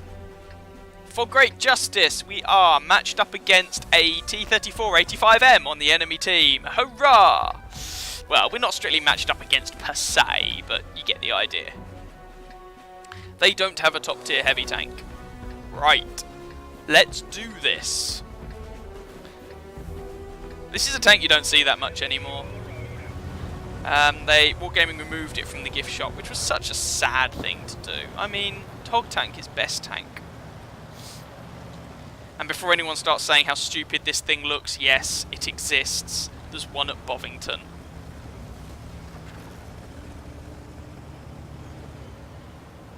And it was designed in about 1942, 43, or it was cancelled in about 42, 43, if memory serves. Oh, God. Loki, stop being filthy. You were, and you know it. You were. You were. Oh, what? TOG accuracy lets me down. It really is spray and pray, you're not wrong there.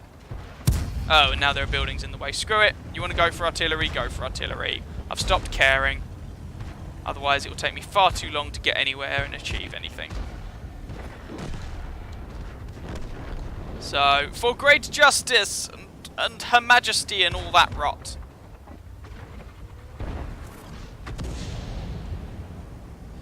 Now this is going to be interesting. I really want to get out there and... Oh, that looks like that guy... Did that guy really not die?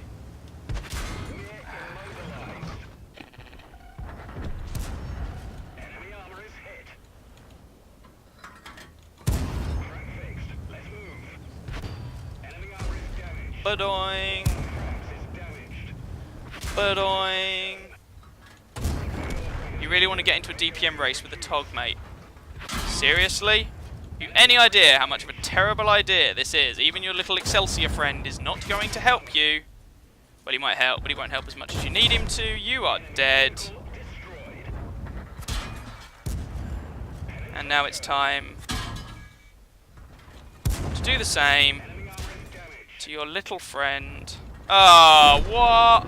I think we're going to lose this, by the way. But you get the idea with the Tog, hopefully. Right, I don't really want to push into all of that.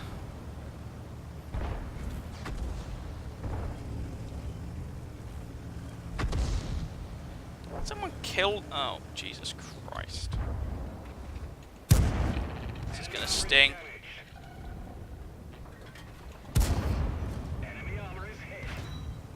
Ba-doing! Doing, doing, doing, doing. Rule Britannia! Britannia rules the waves.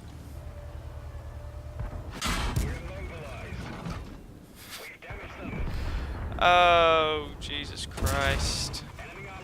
Come on, we can do this. Bye-bye, Mr. KV-1. You are no match for the power of the mighty Tog. Oh, I got artillery on Ensk. God damn it. Oh, dear. Oh, God. But, mock the Tog as much as you like. I did almost 2,000 damage at tier 6 before going down. So, mock her at your peril. She's not very good, but I would never tell her that. She scares me too much. Yeah, you can't buy the Tog anymore. I mean, maybe they'll bring it out as a collector's tank at some point, but there was never that much demand for the thing.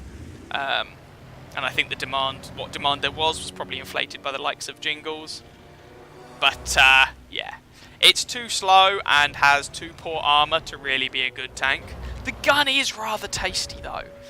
I mean, I know lots of British tanks get the 17-pounder, but to have the 17-pounder on a tier 6 tank with preferential matchmaking, that goes through things like a hot knife through butter. Don't you dare call HMS Princess the fail train. How dare you, sir? I will have you know her virtue is always intact. She's the one doing the penetrating, if you know what I mean. Hey, anyway. She is always full of men, that is true. Hey, there's a lot of men to go around. I mean, what can you say? Go on, Mr. VK. Kill the T-67. You can do it. I believe in you. You could have rammed him, to be honest. Come on, one more shot. You can kill him. You can do this. You can... There we go. Good man. Come on, T-67. You can take out their artillery, and then our VK can kill their Crusader, who appears to... Why are you firing HE? Come on, Mr. VK. There we go. Now...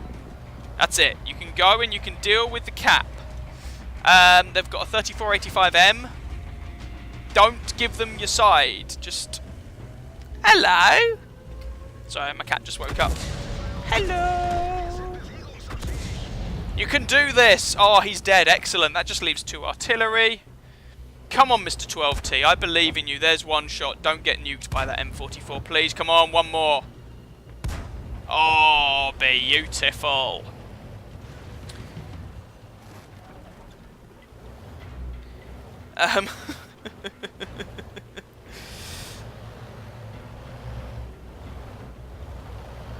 Try and play a tank, the best tank in the game, the Churchill gun carrier. Oh, Jesus Christ. Okay, I can do. It might be painful, but sure. Balance the scores out a bit. Yeah. Yeah.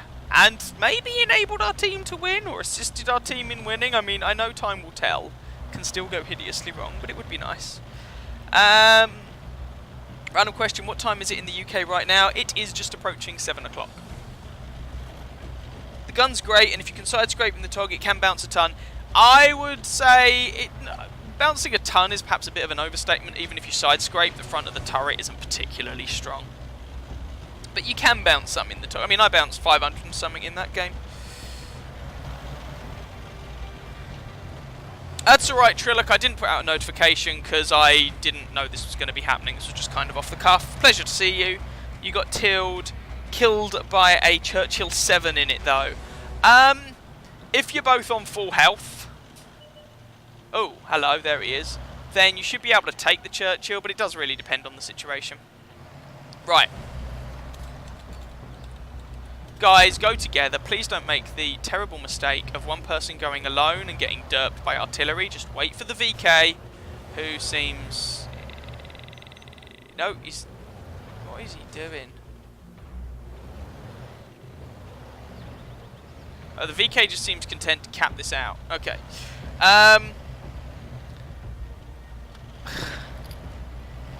1:59 AM here. Wow. Thank you for tuning in at 2 o'clock in the morning. Just you play something powerful like the M56 Scorpion, I can play the Scorpion. Hey, come on, Brugster. You alright, mate?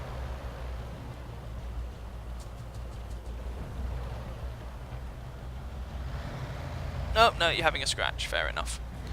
That's it. You can get him, Mr. AMX. Oh, have you fired 2 shots from your magazine now? Are you going to be reloading? Okay, it's a bit too much. You can bounce some, yes. And in New York, it's 2 o'clock in the morning. You may well be in the same time zone or something. 3, 2, 1, and I've no idea why the guy decided to cap. We could have gone and killed that AMX with minimal risk. Unless he derped you both in the face, which would have been quite special, but never mind. I just wanted to see that one out, just out of curiosity.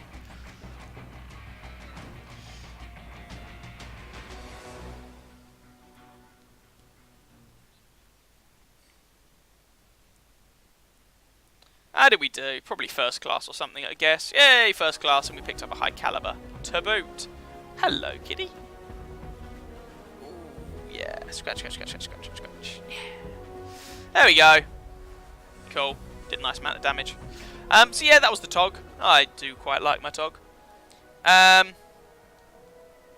2 in the afternoon in New York. Gotcha. Right, okay, so we've got Churchill Gun Carrier. Fan-bleedin-tastic. Just what I always wanted to play.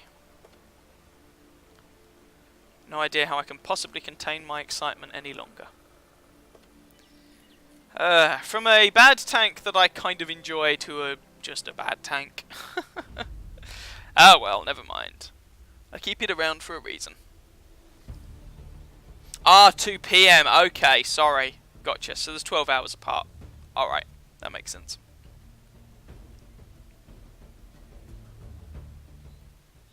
Yes, that Conqueror got a little bit wrecked. I found it hilarious. When a Conqueror gets one shot by a T-49 on Himmelsdorf.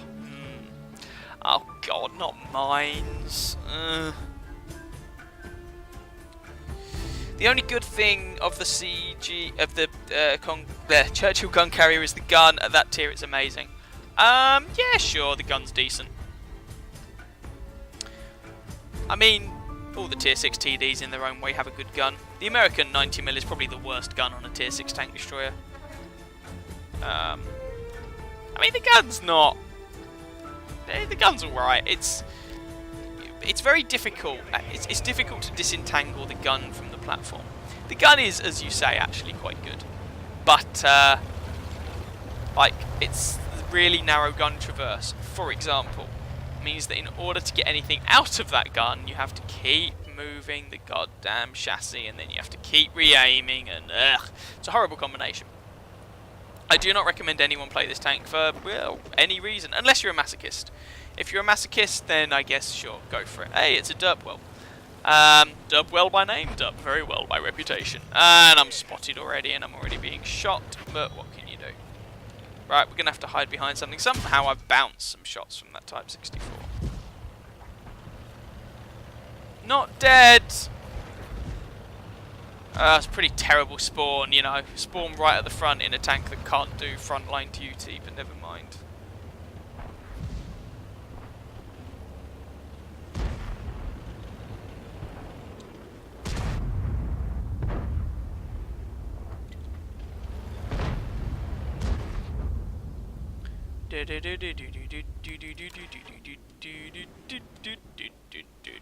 Don't ask, I don't know.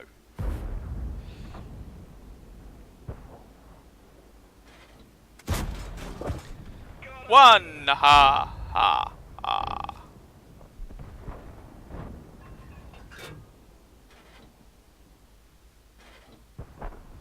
Well, at least got some revenge. Is that Cromwell gonna commit, or... I mean, I don't blame him for not committing. Ah! Pish. Come on, you swines. Let me shoot you in the face. Or preferably the hull, as it's weaker in most cases. But, you know, certainly for a Cromwell, I'll definitely take the face. Two! Ah! Ah! Ah! Oh, we just lost our 59-16.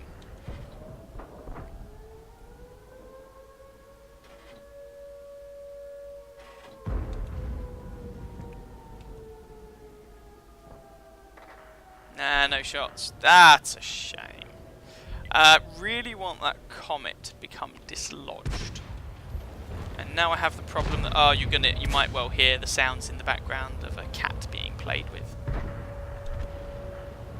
Yeah, it's fine. I'm not complaining. Right. Here's the speed of the Churchill gun carrier. It's mighty.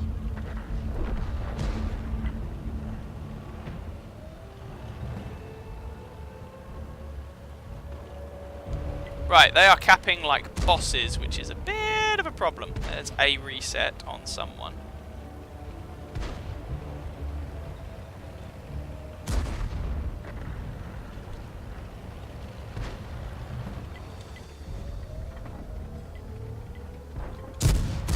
Yeah, 246 is actually a low roll from this gun.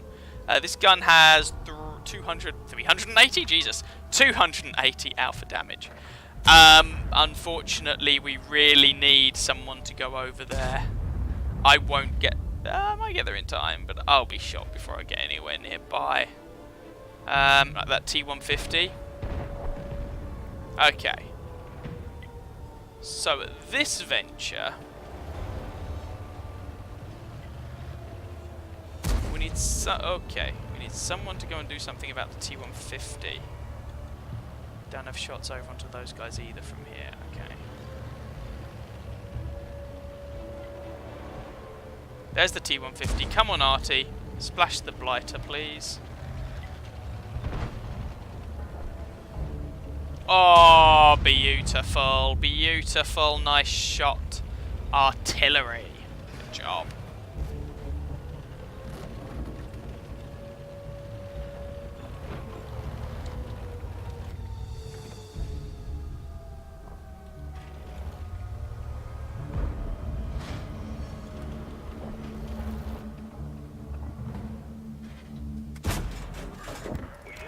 Tracked him.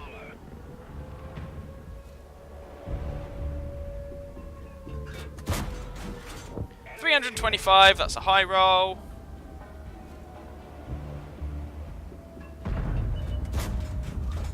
Right, let's try and spot this guy.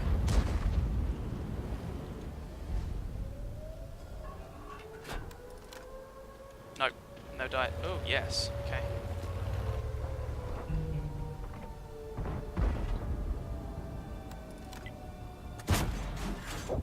One more shot should take this tiger out. Hopefully that didn't get me spotted. I don't think it would have done.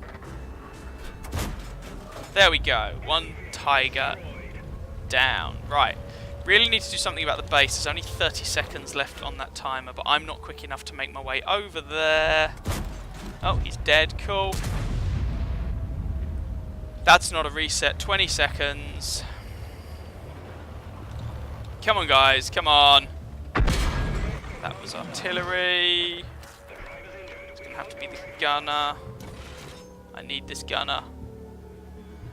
No, we're going to lose to Cap, aren't we? Oh, it's a shame. Another loss to base Cap. That's a massive shame. Oh well. C'est la vie.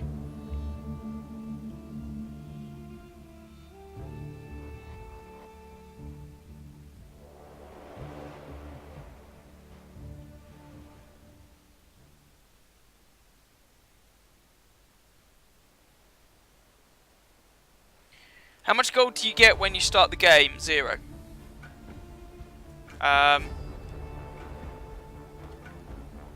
Let's see how... Yeah, 1351 damage. Just needed people to reset the base, and if... it's awkward. Yeah, maybe I should have gone and done it, but... I don't know. With that thing, it's awkward. Someone requested the M56 Scorpion, which I guess would be up next. Scorpione! If you... Hello. If you start off with a invite code or something like that, then you can start the game off with a little bit of gold, I guess. Some of them may well have some gold in them. But by default, you don't get any gold when starting the game.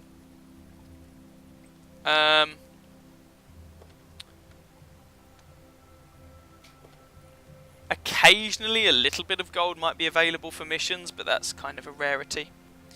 Do I have the Stridsvagn 103? No, I do not. I haven't really put any effort into the Swedish tank destroyers, so I'm afraid I don't.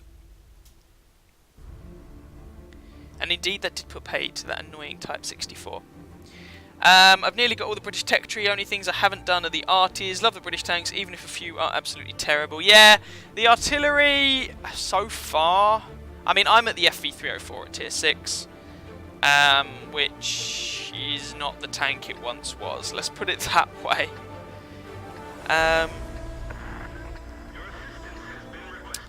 Okay. Oh god, what am I going to do in the Scorpion on this thing? On this map of all maps. This is not going to be a particularly long stream because I have to go and sort out some dinner at some point, because we haven't had that yet. Had a kind of later lunch, but yeah. Right, let's go this way. I'll start off seeing if I can support the hill, and then we'll see how it goes. So this is the M56 Scorpion. This is a tier 7 premium American tank destroyer. You can tell Trilux arrived because he will request the M56 Scorpion, the Kruppstrayer waffle thrower, the Object 704, except he's learned that I don't have that anymore, so he can't request that anymore. And probably some others that I've forgotten. Now, I don't think the crew in here have 6th sense, so I do need to be kinda careful.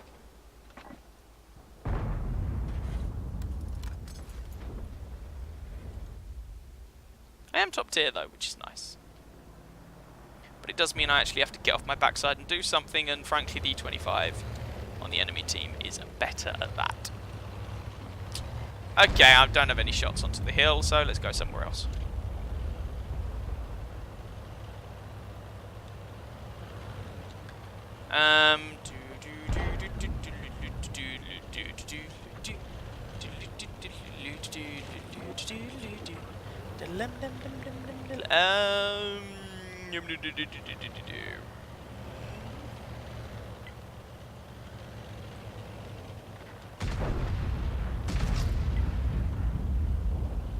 Any shots over there?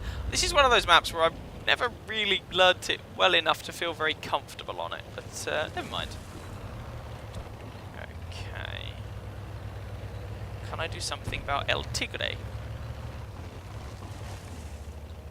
Is he just going to go into the valley to face off against the Black Prince? If so, in that sort of engagement, well, I mean, Black Prince's armor doesn't really count. Nah, it's not a shot. Doesn't really count for anything, so that could go either way. What I might actually do is push up onto the hill myself, and then at least I can get shots down onto the rest of the map. And it looks like we've kind of won the hill, so let's give that a go and see what happens, because I'm kind of doing nothing here, which is a little frustrating. Ah, there's the E25. Okay, this could be awkward. Alright, so I'm doing something in this tank that, well, I was hoping I was just going to be able to get up onto the hill, and I may be able to, without much resistance, but time will tell. This thing has no armor, and when I say no armor, I mean this thing has 1mm of armor all around. You get overmatched by everything. HE rounds can and will penetrate you, like, all the time. Okay, I've made it here, I've made it here, I've made it here, so... let's see what we can do up here.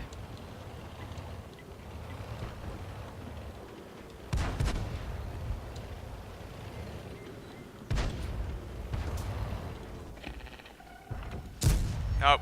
Problem is the gun traverse is quite slow. The shell velocity is pretty awful. And artillery will just delete me from this game. So, yeah, trying to be a little circumspect. But that means it's kind of awkward. There we go. Let's try and really achieve anything meaningful.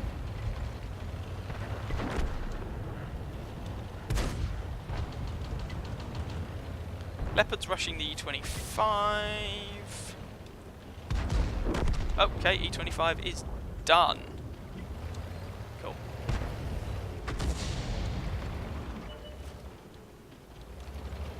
Oh, okay, I've messed that up. Mistakes have been made. No! God damn it. Now watch the... Grilla delete me. Well, he's dead and I got some assistance damage for it, so screw it, I guess. Let's come up behind this VK and see what we can do. I'm bored of camping, it's not working, so we're going to stop camping and we're going to do something else. Oh, he's going to shoot me. Oh, but he missed. I didn't. And he's on fire. Cool. Oh, and it looks like he might burn to death. Sweet! Okay, well, I'll take that. Who's next? Okay, so...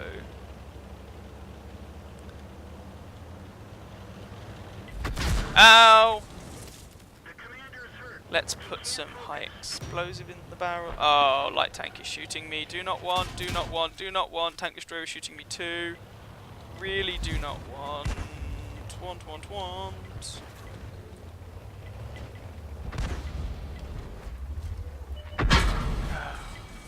And there's the artillery. It's a bit unfortunate. Well, he's dead. You're kind of seeing how flexible the M56 Scorpion is not.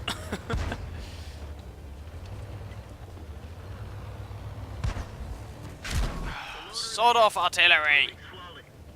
Thing is, they know I'm here, and now my loader's dead. So, because you have no armour, your crew are going to fall out at the slightest provocation, of course. Oh no. And artillery's going to shoot me if I stay there.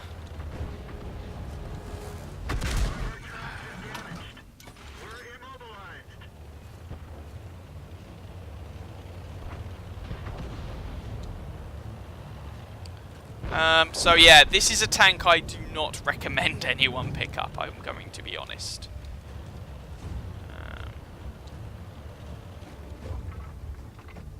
Oh god, my hand. And artillery got me. Yeah. M56 Scorpion is such an awkward machine. It's, you snipe... It's designed for sniping, but it's not a very good sniper.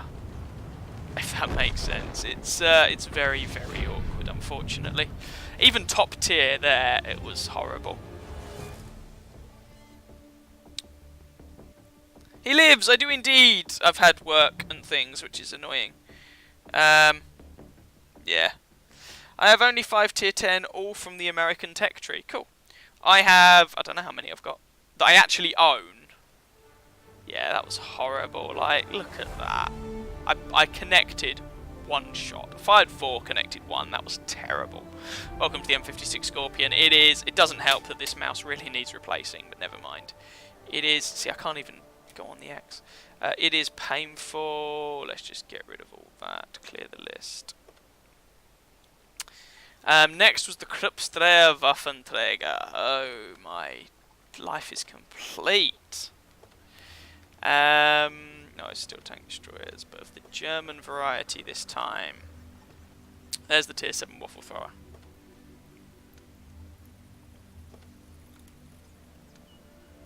This thing, in my opinion, kind of gets a better gun. The other one is really let down by its shell velocity.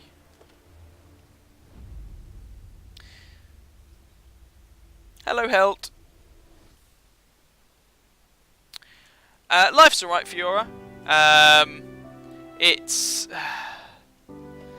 working in a school, you don't get that much available time, you know, when you're... Let's not talk about the weekends for now, but most of the time, in my case, my alarm goes off at 4:45 in the morning. 4:45? No.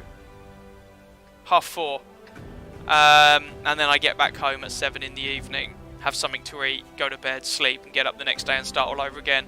It makes it difficult to get other things done, and often your weekends, at least parts, are taken up as well. So, yeah, there's that. Yeah. No, Rahil, you don't start off with any gold by default. Gold is what you pay with real money. You don't start off with any credits either, but they give you a bunch of... they give you a tier 1 tank in every nation for you to start off with. Now, what the hell am I going to do in this match? I should probably actually engage my brain and think. Haha. So this is the tier 7 premium tank destroyer, the Kruppstreher Waffenträger. It's a tier 7. Which I may have already mentioned, and it should be obvious. It's also not particularly good, but it's a different kind of bad compared to the M56 Scorpion. But both of these machines I haven't played in a while, so I will properly play them at some point when I get round to it. But I just haven't done so yet. When I say properly play, I mean play a lot for a bit, to get at least an opinion of them, an informed opinion, rather than the sort of hodgepodge of ideas that one has otherwise.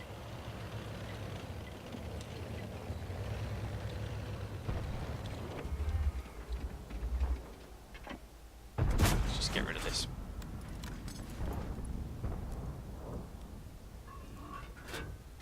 Pretty sure I should at least have 6th sense on this crew, I think.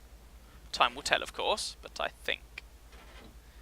Tiger appears to be going for this engagement, which is optimistic. Nope, missed.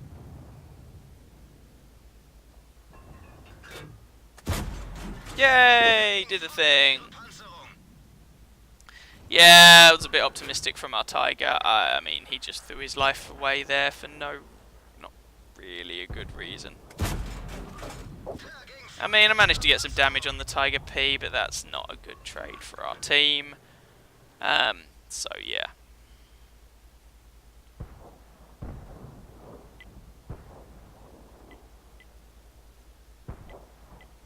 Now, if they come around this side, I'll be able to spot them. If they go around the other side, I won't. But the T-71 should spot them, I think.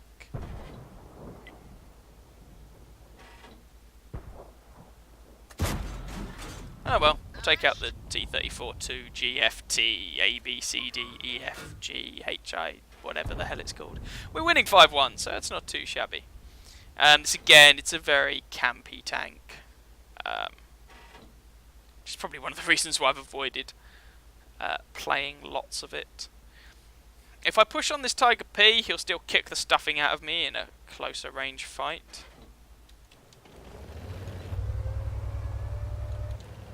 But if he doesn't have any friends anymore...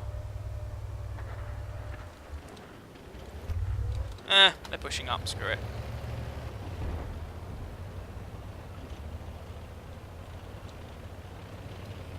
And here's the other problem with this tank, it is slow.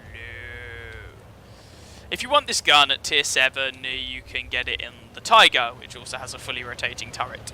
The gun's only slightly worse, and the Tiger has more hit points and better armour, which I know you don't say very often about the Tiger. I appreciate it's a bigger target and doesn't have the camo. And Churchill is going for a drink, I guess? Yeah? That was a thing. Gonna push on this Tiger P, and then I'm probably gonna head back to base. I think that's currently my best plan.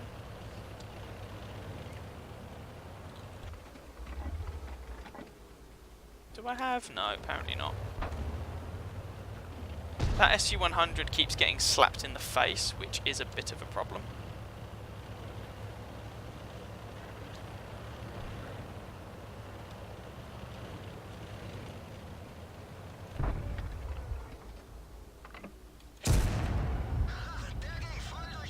Would have wanted to aim for the track, but I just didn't trust it as happening.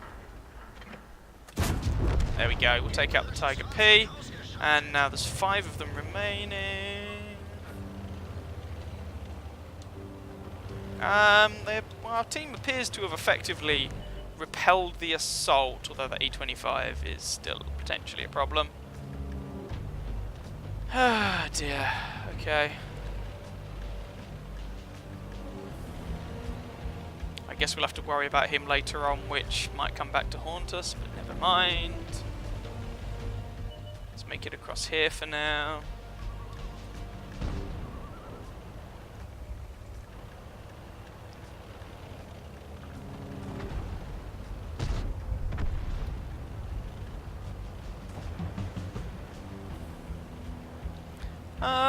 Churchill P43.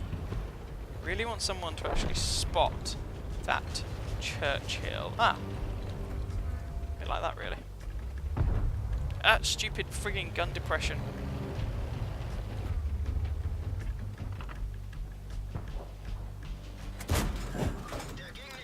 Track him with the first one, get some assistance out of this.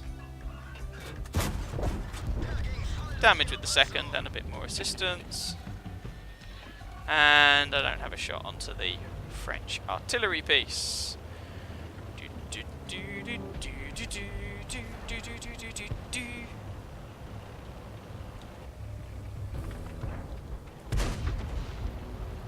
Come on, Comet, you can do it. I believe in you. Yeah, there we go. Hey!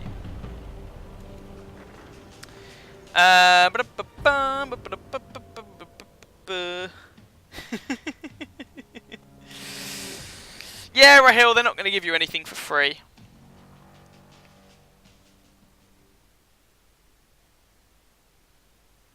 I always have good games in the M56.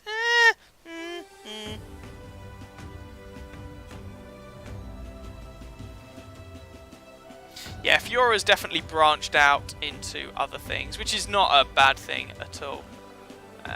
Not in the slightest.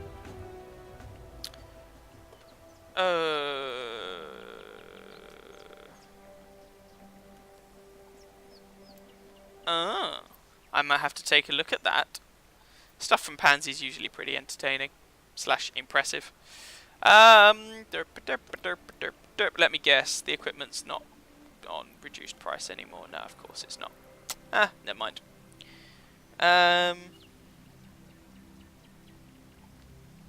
Would I recommend the American Heavies for starters? Yeah. They're pretty good all-round machines, as a general rule of thumb. They're not so slow to be painful. It's always impressive, you pleb. I'm impressive, Pansy. Okay. Say I will say nothing. You dick. Blah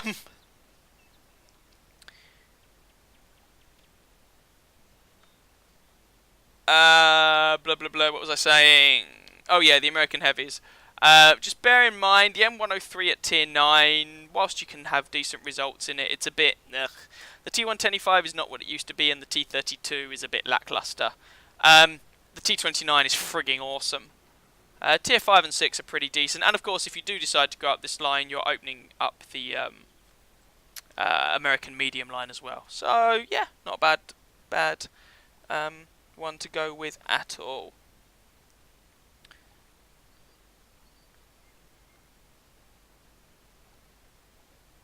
Ponies pay. I will just leave that image in everyone's mind. Everyone remember, ponies pay.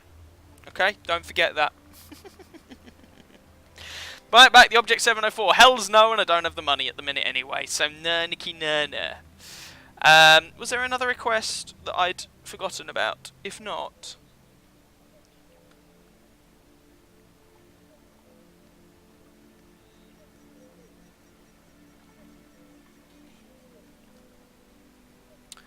hang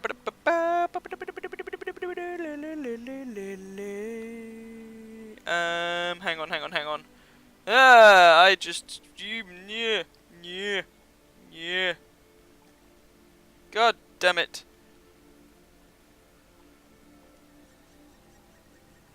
Hang on.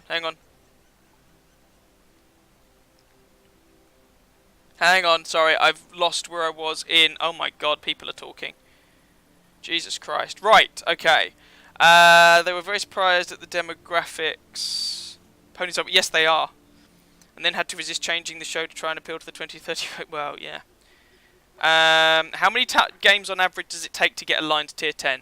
On my second account, I did a hard grind to tier 10 with a standard account, so no premium, and I did that in about 1,300 games, something like that.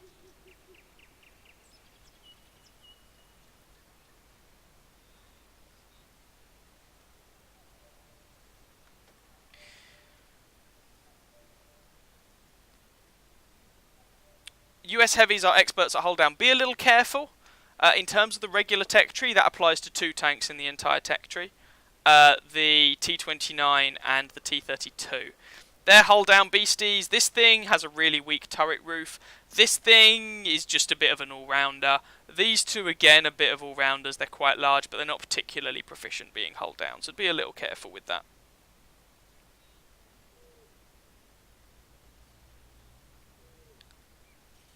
Just jealous of your Super Conqueror kill last stream. Yeah. You enjoy playing T29 103 on the tier 10. Someone who wants to skip ponies, you know, an awful lot. Yeah, I think the less asked, the better. I was also a member of Gaming Society at university. If you had to grind with 1 premium tank, you'd have the T26E4. Interesting. Scorpion is a mid-range bush sniper. Would that be a fair assessment? Yeah, I guess. You want to be behind a bush and or using your gun depression. You want to be at mid-range, I suppose. The problem with the Scorpion is the shell velocity is pretty so long range is quite awkward. And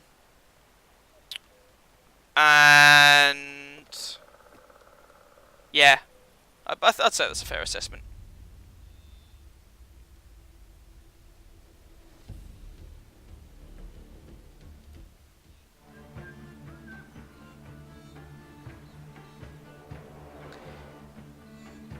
Yes, I did indeed.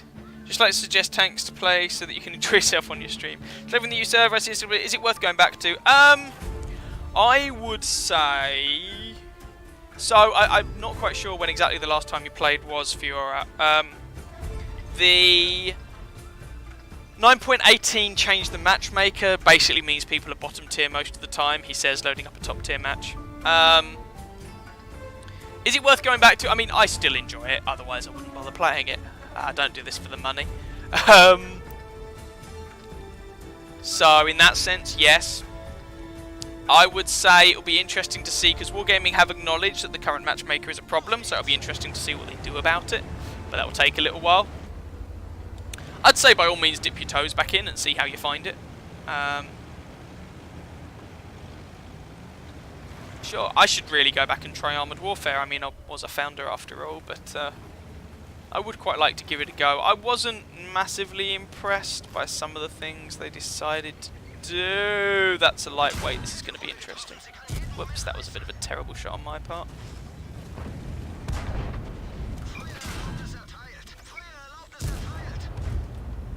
Whoa, whoa, whoa, whoa. Your tank is on fire. And you're dead. Cool. Right. I really don't want to get nuked by artillery. Artillery is all about the splash now rather than the alpha damage, which is kind of nice. Okay. I'm going to take some pain from this comet most likely. Oh well, he died. I did take some pain, but it could have been worse. There's the artillery. Yep.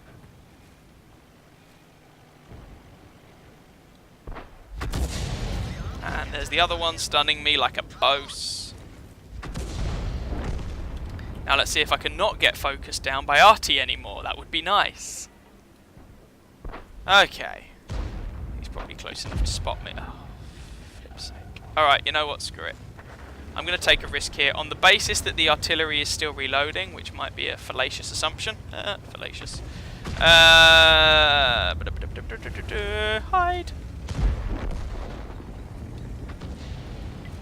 Oh, I even got a little bit of resistance damage onto the prototype.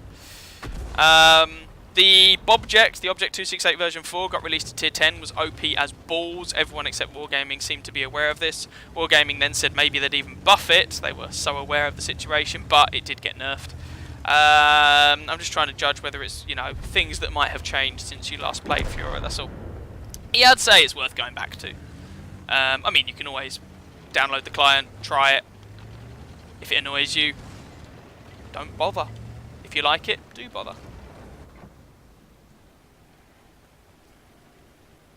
Is what I would say. I should also go back to War Thunder. Planes, not tanks. The tanks annoy me. But planes is good fun.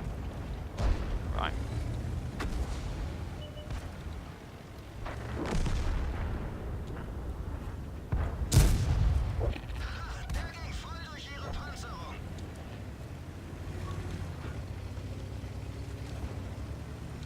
Goodbye, yellow brick road again.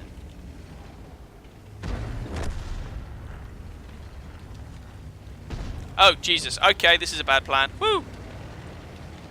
Which way is he actually looking? This way. Fair enough. Do I try... Nah, he's almost dead anyway. It's not really worth it.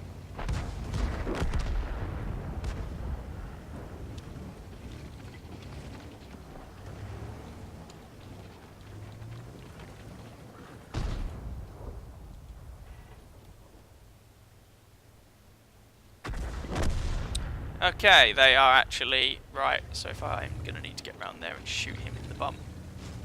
That's awkward.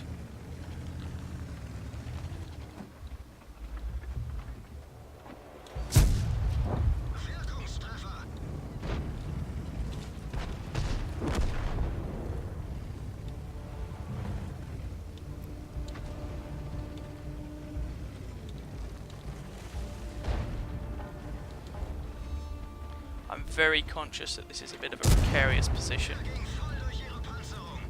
I really don't want artillery to take a big fat dump on my head. No, I don't have shots on him anyway. Okay, let's be somewhere else.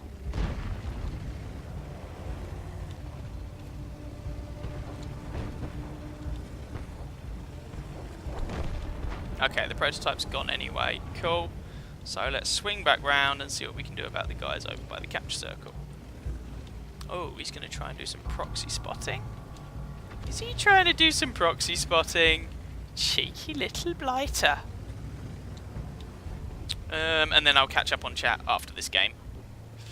And any requests people might have made.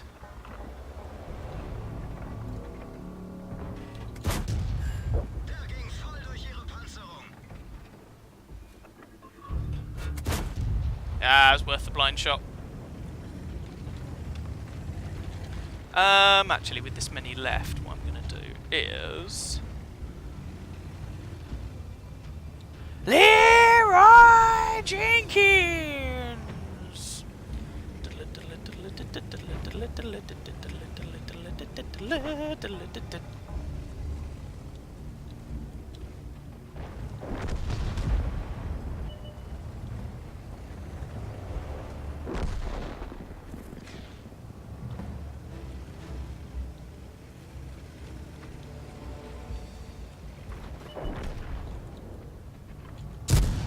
Oh, come on! Seriously?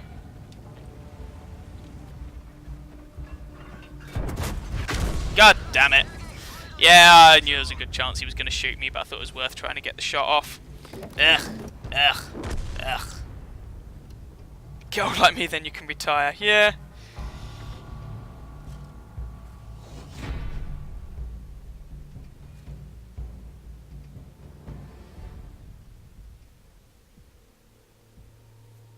Hi, Evil Genius. Yeah, I mean, if you're don't expect the game to be radically different, obviously. But I mean, I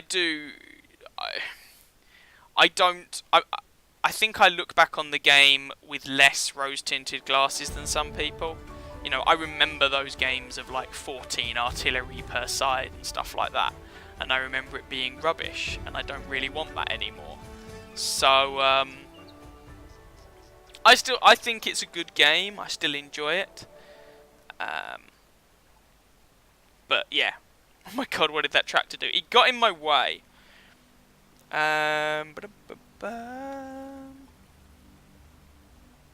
Just have to pay respects.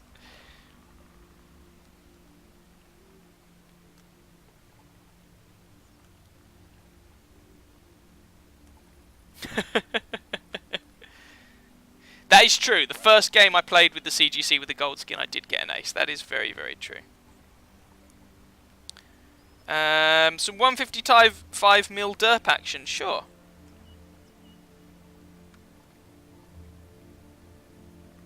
Yeah, you do get a small credit bonus while staying in the cap. That is true, but yeah, I probably should have done. I just prefer pushing to try and get in a little more damage most of the time. But yeah, you're right. I probably should have done. Here we go. 152 mil derp.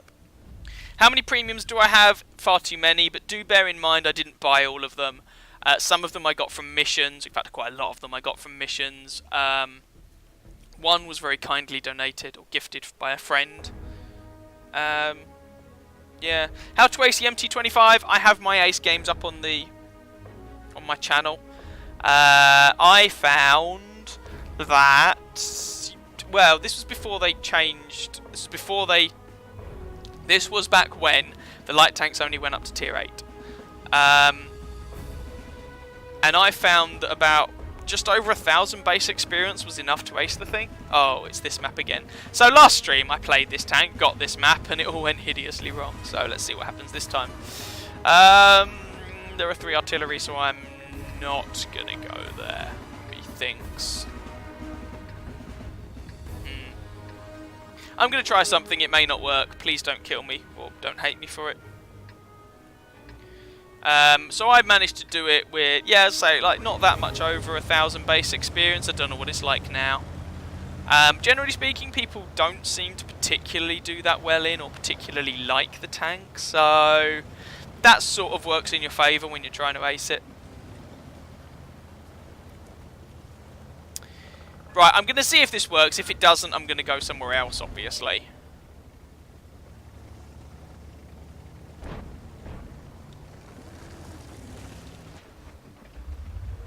Let's see if I can pre-aim.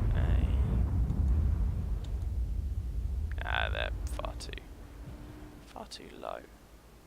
Can you feel the love tonight? Ah, the gun's working this game. Jolly good. Or it is so far, anyway. Oh, there's a reason I love this tank. That's probably not going to work again. Yeah, I don't think there's really much more mileage to be gained from being over here. Nah, he went down. He learned. Oh, has he learned? He has learned. He's not staying up for long. Okay, no, this isn't going to work. Alright, I'm going to go somewhere else. But, you know, that was worth it. Picked up a one-shot kill. I'm okay with that. That's one 90mm gun taken out of the game. Cool. Alright, who's next then? Who's next for a good derping?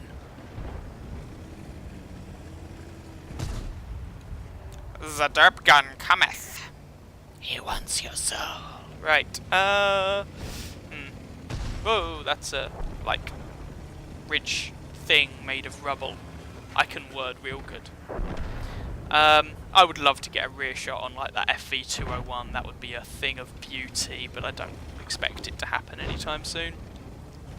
So, can I close the distance and get some, like... Here's the other side of that wall. Get some short-range derpitude going into people's without getting deleted myself. Because the armor on this tank is pretty friggin' awful. Nah. I could try. Do you reckon this is worth a go? We'll give it a shot and see what happens. This may not work very well, but you never know unless you give something a go. Bye! Bang, and the dirt is gone.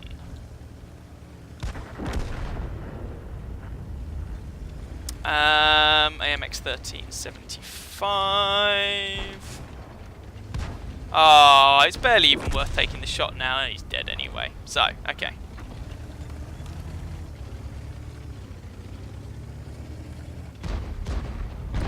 Their artillery is being, or one of their artillery is being harassed, which is good.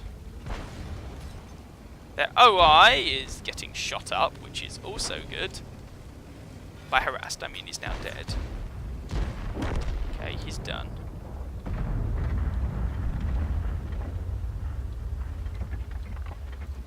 I am the god of hellfire, and I bring you high explosive. Oh, dearie me. Right, who's next?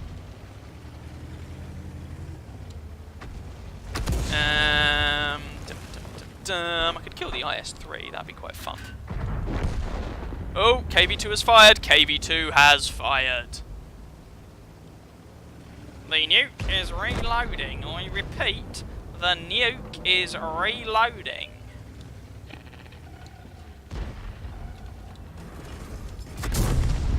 It's one for the money, two for the show, three to get ready. Now go, cat, go, but don't you laugh at my blue suede shoes. I'm so sorry. Ooh, I could probably shoot the 30. Shoot the 30. Oh, he's hiding. Coward. No! God damn terrain. You! I want to shoot the Ferdinand. Let me shoot the Ferdinand. Where is the Ferdinand? Let me shoot him, please. Please. 9! God damn it. Okay. Where's the artillery, I wonder? It's probably hiding right in the corner. Can't really blame him too much, I guess. Alright, Ferdinand's almost down. So, oh, there he is, there he is, there he is, there he is, there he is, there he is, there he is, there he is, there he is, there he is. I do not have, oh, god damn it. Time to aim. Never mind. There we go, there's the match. Oh yeah, I will link the Discord. Thank you for the reminder. Much obliged. No, stupid. Just a second. By the way, if anyone wants the Discord channel and they don't yet have it, I will just throw in the Discord there. There you go.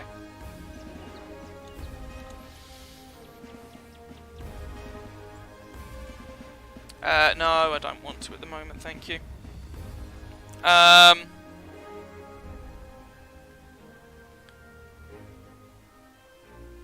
not too bad, Bibong. If your tank has to die, then leaping off a cliff while on fire is a stylish way to go. True fact. True fact indeed.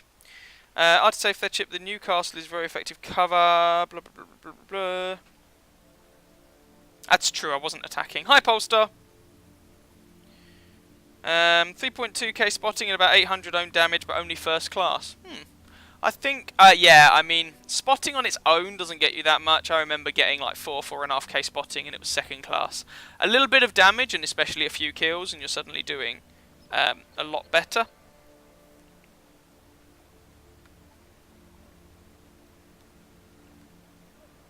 That's why your aces have damage, yep. M46 Patton, I love that tank. When it's not stock anyway. Creating Russian lights without premiums is time consuming. Yes, an active scout more on a bush. Yeah. Let's just see. All crew needs to be. See you, Trillerk. Right. I'll play a few more, then I'm probably going to have to go and sort out some form of foodage. So if there's any others that people do want me to play, by all means say so. Oh, how did that KV2 game actually go? Duh. Second class, okay.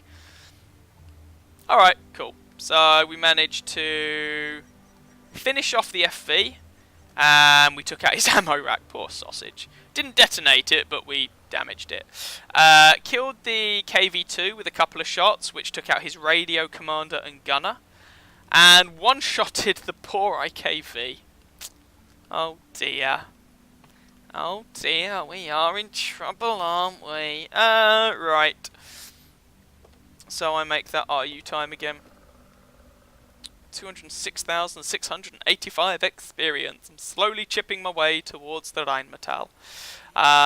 Pew!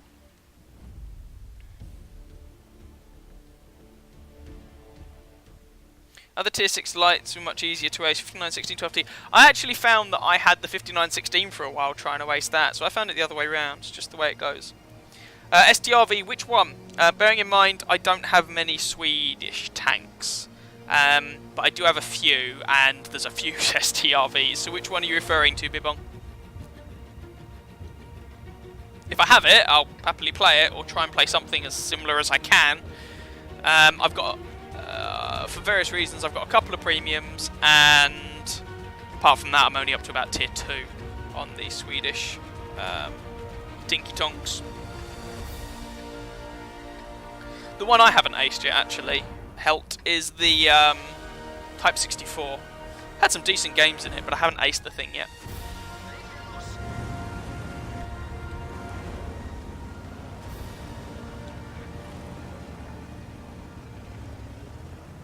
And so people were talking about board games earlier on. I do still want to do some board games on this channel, or at the very least, because I can't really justify the expense for a decent camera, like video camera. I don't mean webcam type thing. At the very least, hang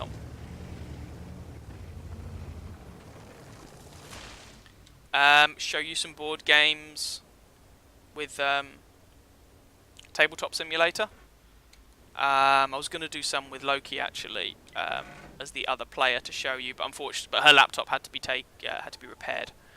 So I would still like to do that. So bear that in mind. I will hopefully do some of that.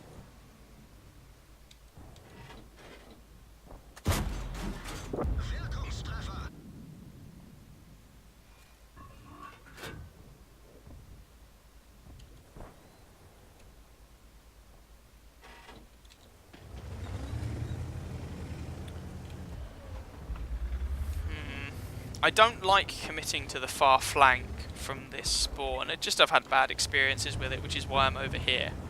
I have actually had some really good spotting games from over in these positions, but not working at the moment. And I'm being a bit cautious because I've had these positions backfire on me relatively recently. So, no shot on the Centurion. Although if other people are shooting him, he might back off, and that might enable me to pew-pew him. Nah, it doesn't seem to be the case. Fair enough. Okay, well, we've claimed their CDC. Lost a Centurion 7 for it, which is not a good trade, but never mind. Managed to spot the Stridsvagn without getting spotted myself. See if I can take out the track. No, apparently I can't.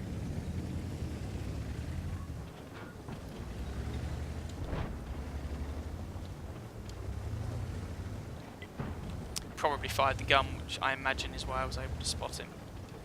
I'm probably not going to spot him if he doesn't fire the gun or do something else to smack his camo rating in the face.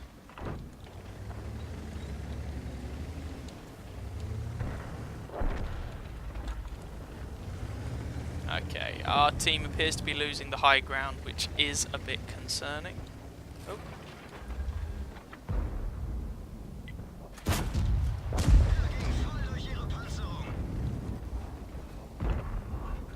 And he is done. Cool, that's the Centurion 5 taken out. Okay, I need to be somewhere else. Because that Object 140, I think, wants to eat me. I'd really rather he didn't. Trying to dodge that, but I wasn't very successful, which is a little bit frustrating and annoying. And then we can deal with the M41. I want this guy to die first. Excellent.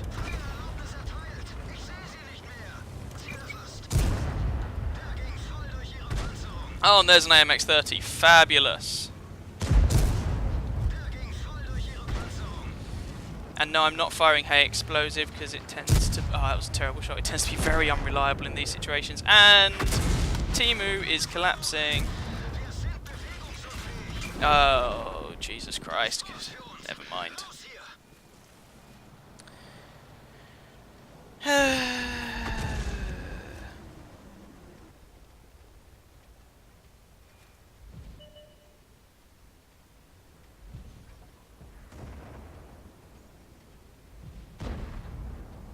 The MT25 crew have 6... Okay. Tier 9, I don't have it, I'm afraid. Bibong, like I said, I've got a couple of premiums, but then I'm only at tier 2 on the Swedish tech tree, so I can't really even play anything vaguely close. Sorry about that. Cool. Betrayal on the cards. Possibly, I was going to start off with... This is only because I've already got them and I know, like, got access to them and whatnot, but I could do Betrayal, actually. Zia, which is a spacey game, and Battle for Greyport were the two I was thinking of starting off with. They're also, certainly Battle for Greyport, I think, not massively complicated games, although Betrayal is not a particularly complicated game anyway. Yeah, I agree, Boulders, with BIA. Yes, I've played the CGC. See you, help.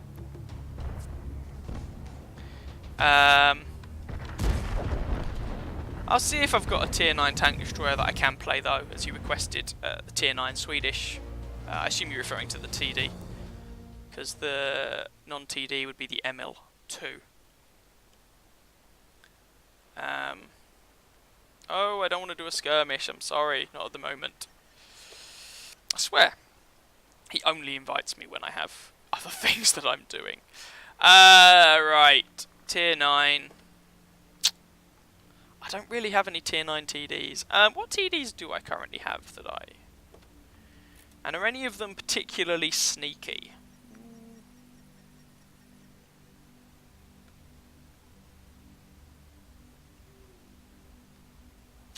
None of them are particularly STRV-like.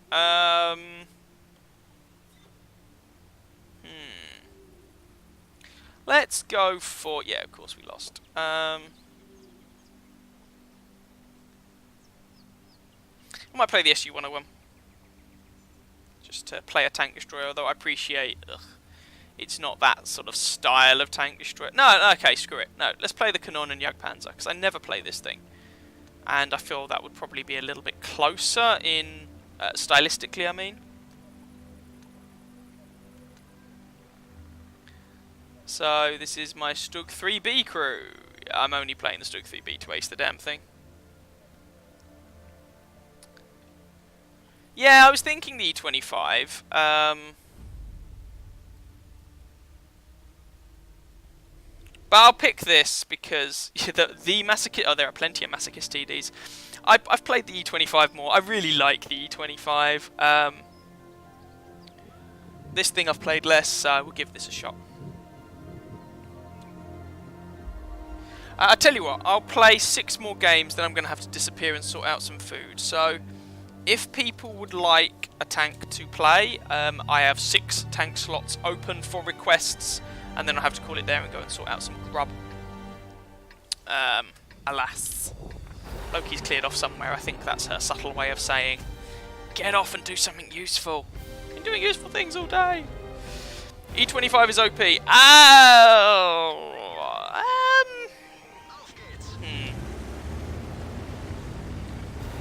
I think that maybe once upon a time there might have been a case for that. I'm not convinced it's still true, however. The thing with the E25 is it's very map dependent. And this is, I'm saying this as someone who really likes the E25. I enjoy it. I have a lot of fun playing it, and I'm not convinced by the tanks we have going down this flank. 1, 2, 3, 4. Then again, depends what's spotted out. And a lot of their tanks appear to be going the other way. Okay, let's do this. You want big... Oh, okay. Okay, no. You want big, wide, open maps with lots of space. You want to be able to engage people from the rear, but your gun has low penetration, so you actually want to be able to get flanking opportunities from range. And it's one of those tanks that you genuinely can run out of ammo in. So I don't personally think the E25 is overpowered anymore. Maybe you could have made a case for it being overpowered a couple of years ago, but the way the game, and they haven't nerfed the E25 or anything, but the way the game has changed, it very much is about those heavy tanks now, to be honest. So I don't think the E25 is really overpowered anymore. Well, I don't think the E25 is overpowered now. Let's remove any implications that it ever was, because I didn't really play it very much in its heyday. I mean, I only picked it up pretty late in the day. And I do really enjoy it, but it's definitely not without its problems.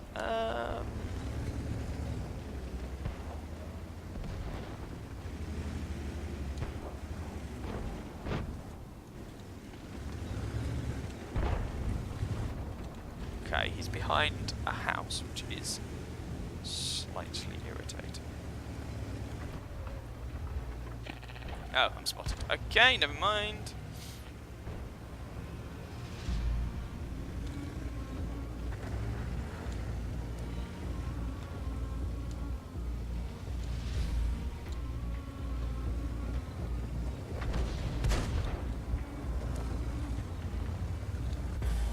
Nah, there's a building in the way. This tank is so awkward.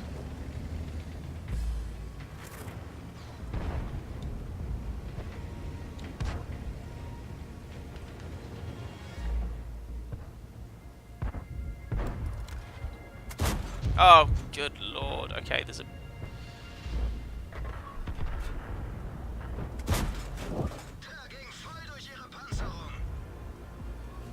They buffed the penetration on this gun a little while back so that I can actually make some of these shots. This would have been a bit dicier not that long ago, because the pen is now 238. It used to be about 212 or something, 215.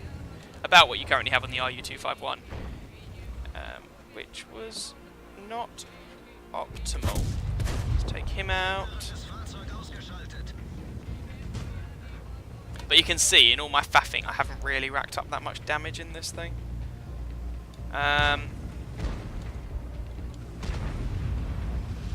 But you do have decent mobility. I'm doing 60, almost 70 kilometers an hour in a TD, which in and of itself is quite nice. Where's that Centurion?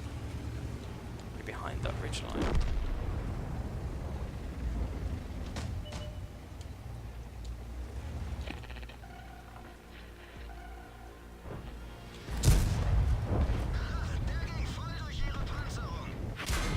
Oh, okay, no, Centurion's over there.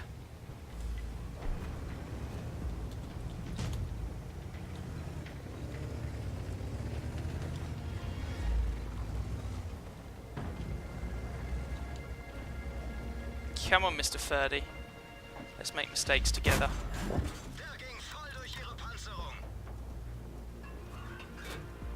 Please don't back into my shot, dude. Oh, for flip's sake. I thought I had a clean shot, my bad. Oh, that is so annoying. That was entirely my fault. I thought you were actually in direct... No, you were maybe not physically close, but you were in direct line of fire. Ugh.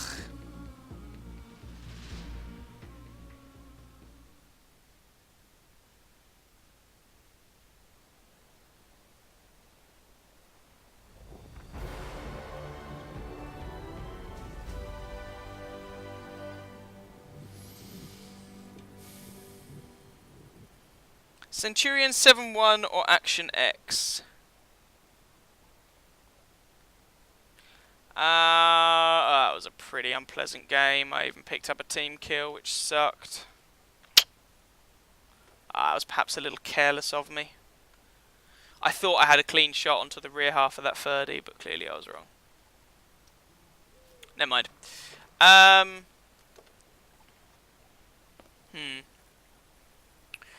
You would have said the Action X. I would have said the... Then they buffed the 7. Thing is, I haven't played the Centurion 7 in quite a long time, really, so it's difficult for me to judge. I kind of like both.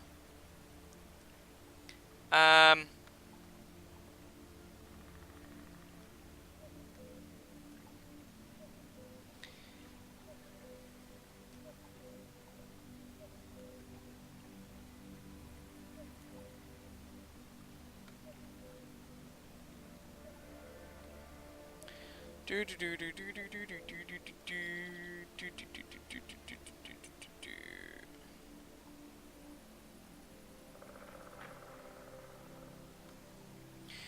a bit. Had a clear shot on your team. Does that?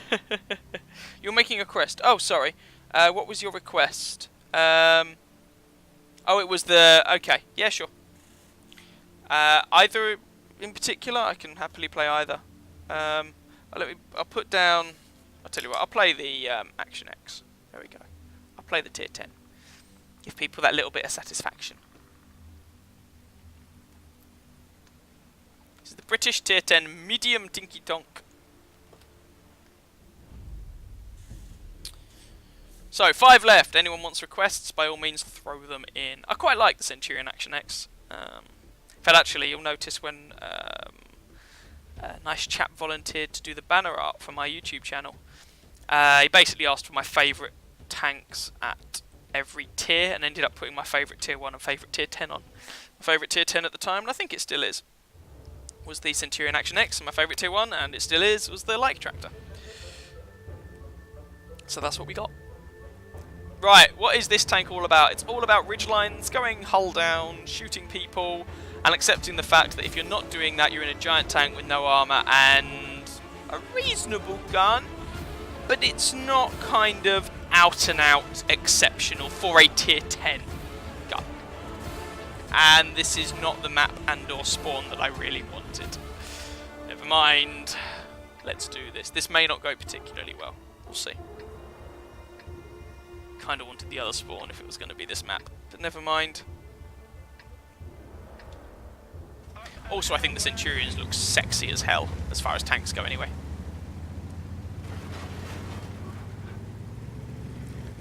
Right, who have we got coming out onto this flank?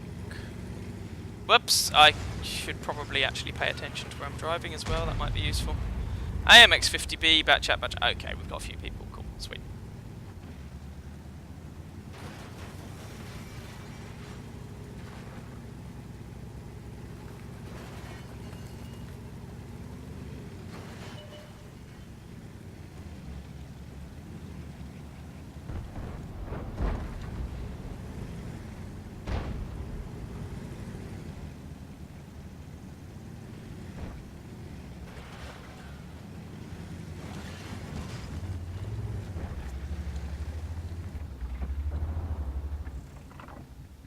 Oh, I did have a shot on that. Oh, that was bad. Oh. Oh, and I'm spot rated. Fabulous. Okay, I'm just going to have to hunker down here a little bit, and that Batchat has gone far too far forwards. I'm not really sure what he thought he was going to achieve by rushing that far up. I mean, we don't have the numbers on this flank to be doing that. No one can really rush forward and help you, mate, without getting shafted, and I just crit damage. This gun is usually pretty reliable. Apparently on this occasion it's decided that reliability is not a thing that it needs. This is going to be interesting. So we've lost our Batchat, we've lost our 113. Fan blinking tastic. Oh, okay, this is a bit dicey.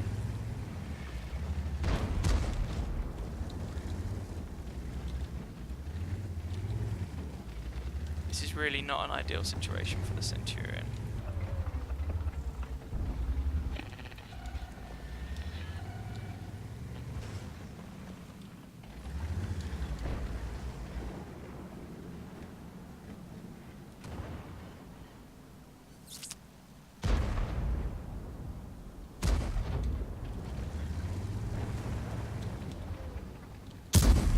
Well, let's deal with their Batchat, and that evens things up slightly.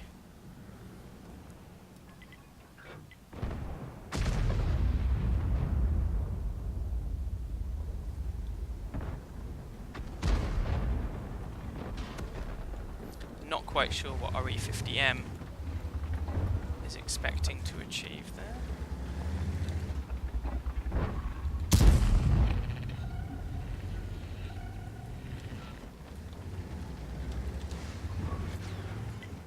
Okay, that Super Conqueror's got shots into my flank. This is really problematic. problematic now. I'm going to have to go somewhere else because, yeah, this is the problem with this side of the map on the field. Map on the field, map on the field.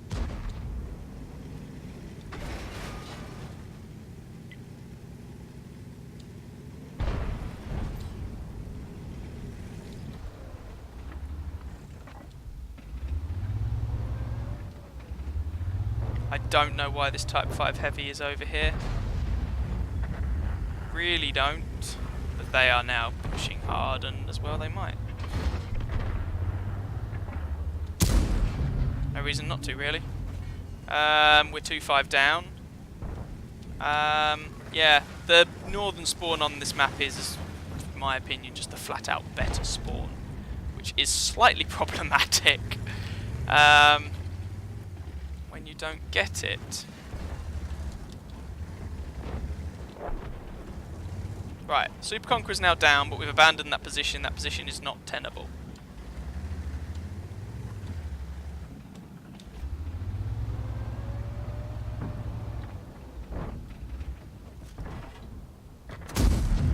Enemy armor is hit.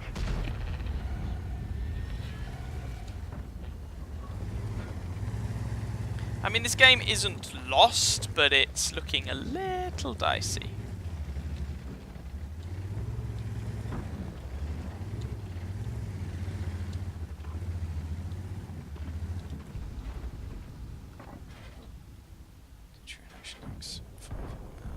Okay, no, this is a problem.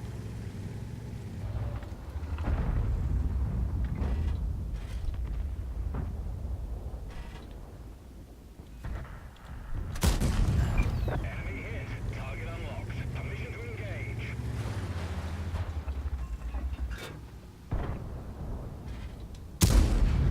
We've damaged them. And no, I have absolutely no guilt about putting heat straight through the front of Type 5 Heavies. I'll be honest with you. It does highlight, though, that I probably should have packed more heat in this thing.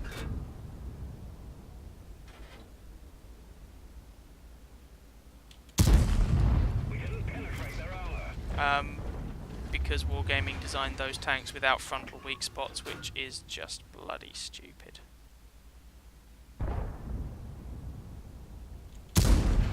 We couldn't even scratch them. And even then, especially at longer range, it's not as if I'm penetrating every shot here. No. That one didn't go through. Let's There we try go. it So, out. yeah.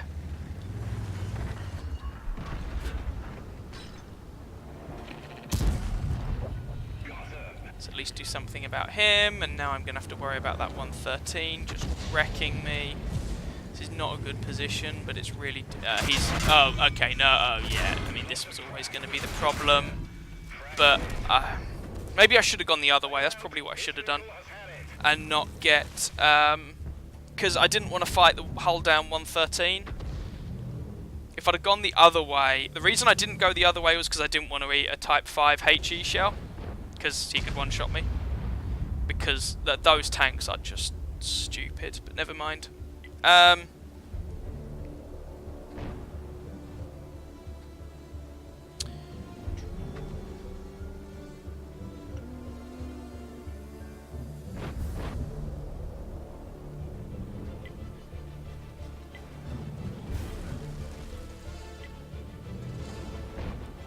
Do I have the Abrams? Nice try. Centurion is basically the basis of the modern... Yeah, pretty much. The gun is great for tier 10. It's got good all-round aspects, good reload time, good alpha. Yeah, it's a good all-round gun. Sure, it's a decent all-round gun. It's not exceptional for tier 10 though. Bear in mind, like the Batchat gets an auto loader. The E50M is a better gun in most respects, but it gets a slightly worse reload. You know. The Centurion Action X has kind of become a little bit of the jack-of-all-trades pseudo-sniper. See ya, Bibong! Yeah, Polestar's already in the Discord. Everyone take their Monday dump. I love the Centurion one.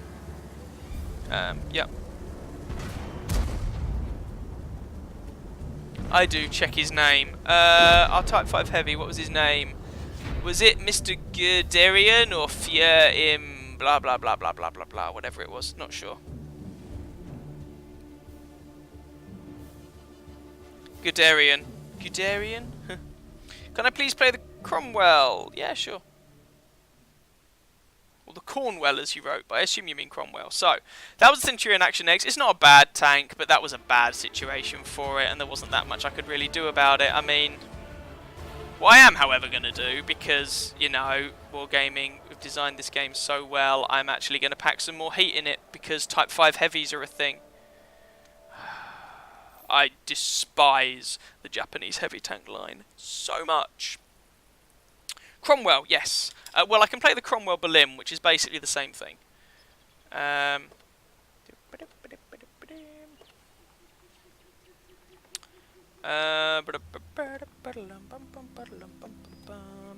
what crew am I using? Comic Crew? Yeah, cool. Either the Cromwell or Seen Something by the Stranglers. So after this, 4 more requests or tank plays, whichever. So if anyone wants anything in particular, go for it. Not a problem, my pleasure. Domagoj? Domagoj. I apologise if I'm mispronouncing your name, by the way. I'm probably mispronouncing it like an utter scrub.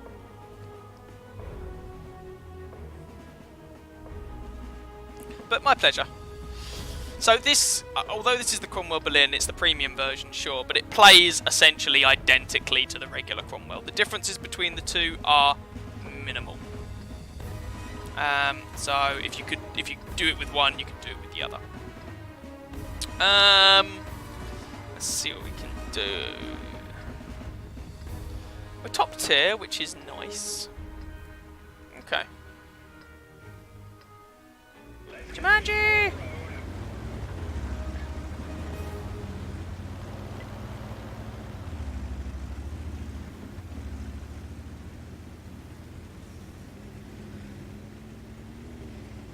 Right, so it's an assault game. We are gonna try and do some Spartan. La la la la la la la la la.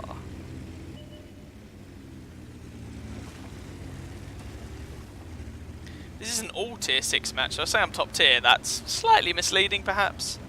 Certainly not at the bottom tier. And that Skoda's found a VK, and I'm just thinking what engagements I can do fairly well in. The problem with this is there'll be TDs who try and take my face off, which I don't really like the sound of. So I'm going to relocate. I don't really like that engagement, so I'm going to go somewhere else. VK, fair enough. He doesn't have the derp anymore, actually, that thing.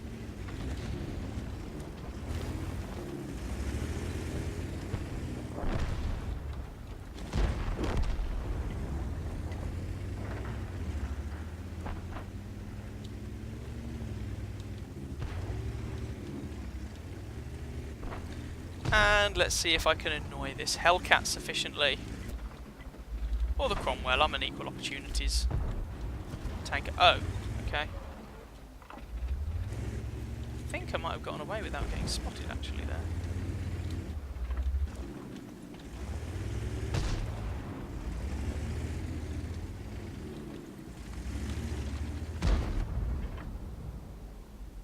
They're not in that little bowl area, which I thought they might have been. That's a shame. Well, he's dead. Okay. So...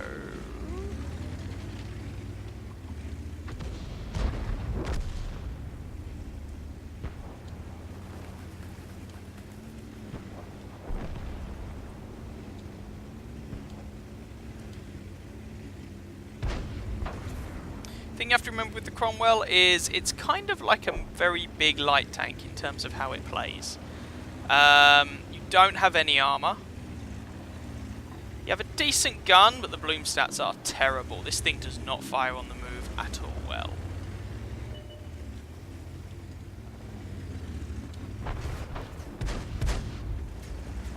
Dude, I don't want to block you. But you're not exactly making my life easy. Penetration. Right, take out that VK. Rudy's dead.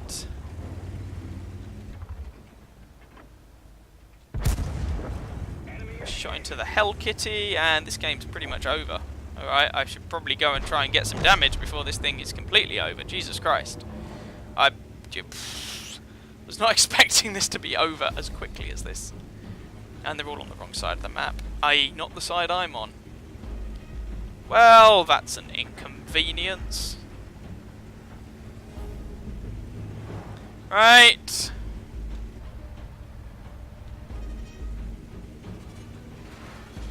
Let's do this. Let's get over to the right side of the map and hopefully kill some peeps. See if I can pick up some damage at the end of the game.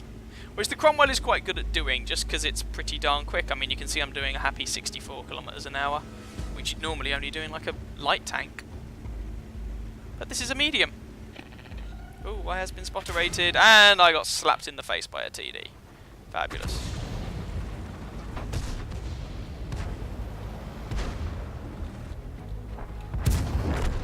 Take him out. Take him out.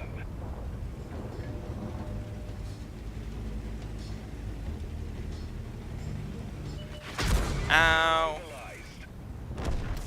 No! I wanted to kill him. God damn it. That was a bit underwhelming. Never mind.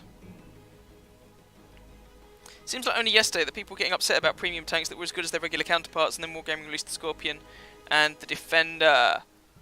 He's hoping for a better score than the last time we attacked on this one. There we go. 3 shots is better than that. That is very true.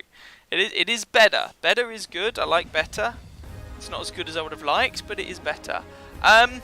So, at the time when this whole furore was going on, I was of the opinion that I had no problem with premium tanks that were as good as same tier regular tanks. I have since changed my opinion. The reason I've changed my opinion is that Wargaming refused to nerf premium tanks. And the game is obviously constantly changing, so that means that when Wargaming release a tank as good as a regular tech tree tank, that's fine at the time. But when sometime later the game changes, maybe that tank is favoured. So that tank is now effectively, because the game has changed around it, better than it used to be. So that tank is now very good. If it were a regular tank, you'd nerf it. But you won't, or Wargaming won't, because it's a premium tank. So, yeah, I am now of the opinion that premium tanks should be worse than their tech tree counterparts. P43... Blah, blah, blah, I haven't played the P43 BIS, so I can't really answer that, to be honest. 4 tanks left, and in the absence of any requests, I'm going to play the RU-251.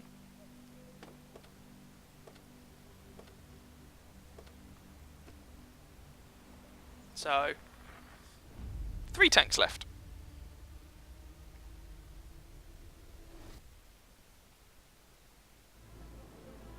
The Cromwell line is quite mediocre.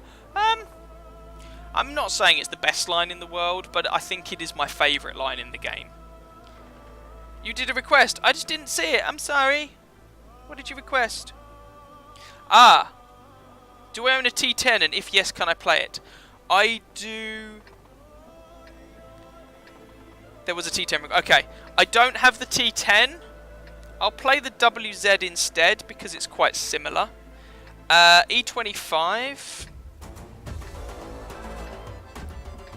So I'm playing the WZ111 1-4 because the T10 was requested, and I don't own the T10, but I do own the WZ111 1-4, and they play in, as far as I'm aware, in a fairly similar manner.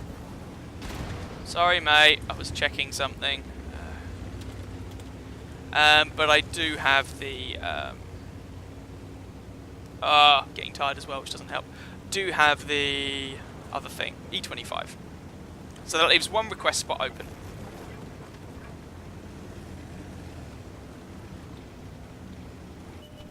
I'll tell you what, I'll make it 2 request spots open, because really this should have been the request, but I hadn't noticed the request because I is stupid.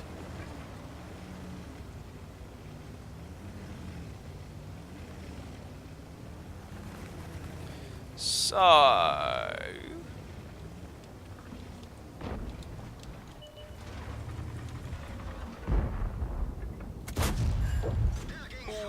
that beautiful sound of him being tracked. No, we got away. God damn it.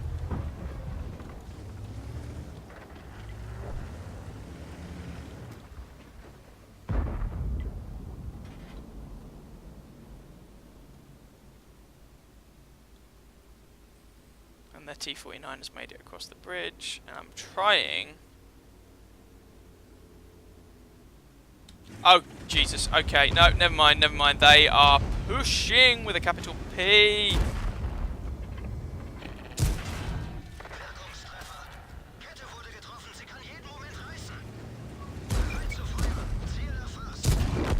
Right, that's him done. Jesus Christ, who else is going to be pushing? This is not really the sort of situation you want to be in your light tanks. Not really wanting to brawl with peeps. That's not a particularly good thing. Neither's going up there when you're spotted and you know there's a couple of nasty TDs over there. Going up there when you shouldn't be spotted should be a bit better, but I'm really nervous about this guy. Come on, Mr. IS-7. T-25 pilot's pegging it. Ah, sugar. That's going to be a nuisance.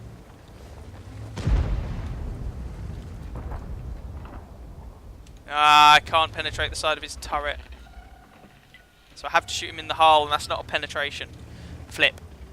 Darn and nonsense. No, I'm not going to poke out for you. You can take that idea and you can shove it where the sun doesn't shine.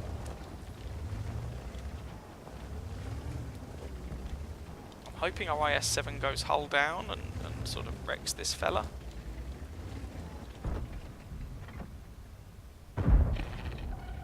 Yes, I'm spotted. No, no, no, no, no, no, no, no, no, no, no, no, no, no, no, no, no. Oh, for flip's sake. Right, fine, screw this. I'm just going to have to try and drop down or something, because I'm going to die otherwise. Yeah. It was probably going to end badly, but I was running out of options.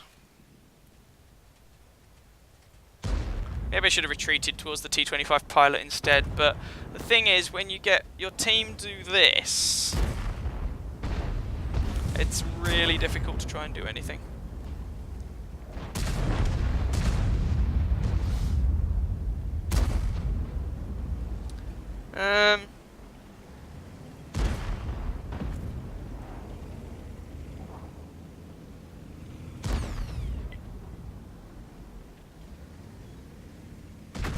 You wanted to request the WZ, but you didn't think I owned it. Yeah, I do. I've been despising it. 500 damage bombs make up for it. This is where we're going to have to agree to disagree, I think. For me, and I think it didn't help that the first chunk of games I had in it, my teams were horrendous. I mean, I was getting, like, I think it took me over 100 games to get my win rate up to 44%.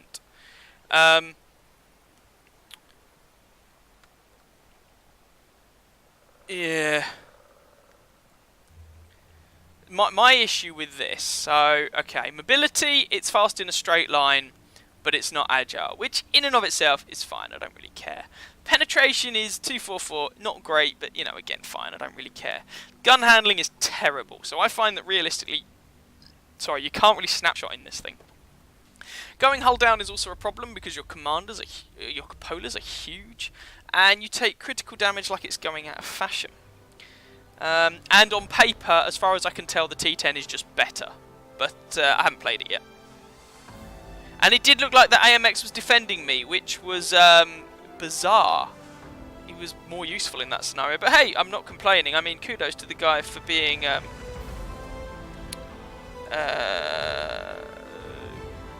team player, I guess. Just got 5 kills and over 3k damage, and you Tiger 131. Nicely done. Good job. So this is the WZ-111-1-4. This is the Tier 9 Chinese heavy tank, and I can understand why Polestar might have thought I had the T10. I've had the IS-3 for quite a long time, and had the T10 unlocked for quite a long time. I've just never got around to buying it.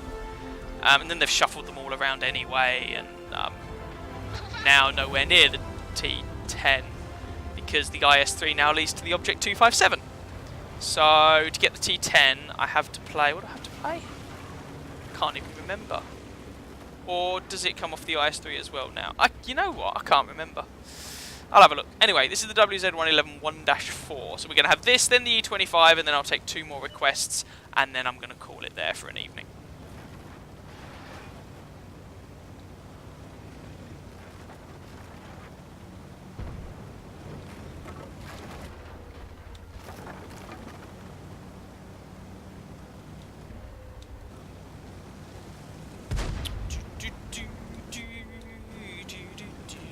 Yeah. I mean, I've managed to drag my WZ stats up to something vaguely respectable. The win rate is still decidedly nah. But, you know, and they're not great, but they're not the sort of 43% win rate, less damage than I do in my tier 8s kind of stats that they were at one point. I want to like this tank, but I just don't. I've unlocked and now purchased the 113. I now need to unlock the WZ111-5A, so that's going to be more grinding, and I don't want to push up here because I'll probably eat Tank Destroyer to the face. What TDs do they actually have? Oh, there's the Jagdtiger.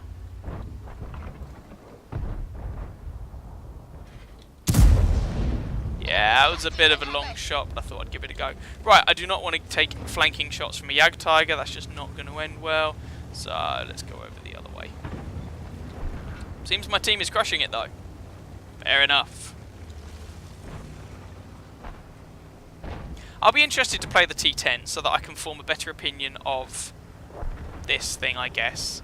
Because, like I say, on paper, the T10 just looks flat out better. But I could be wrong.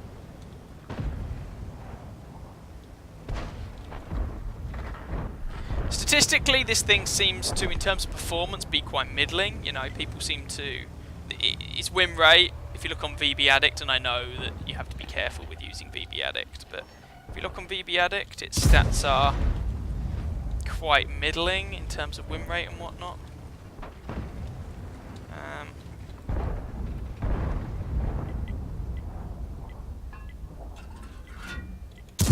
Oh, that was a terrible shot. Jesus Christ.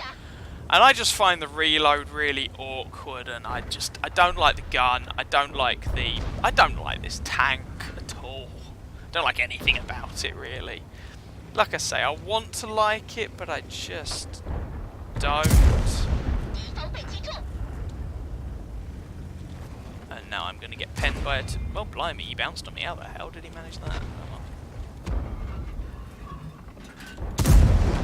I'll pick up the kill on the E50, that's fine. I'm doing much this game. I am being a great help. And the Object 257, in my opinion, can go and die in a fire. See? Like, this tank is just utter nonsense.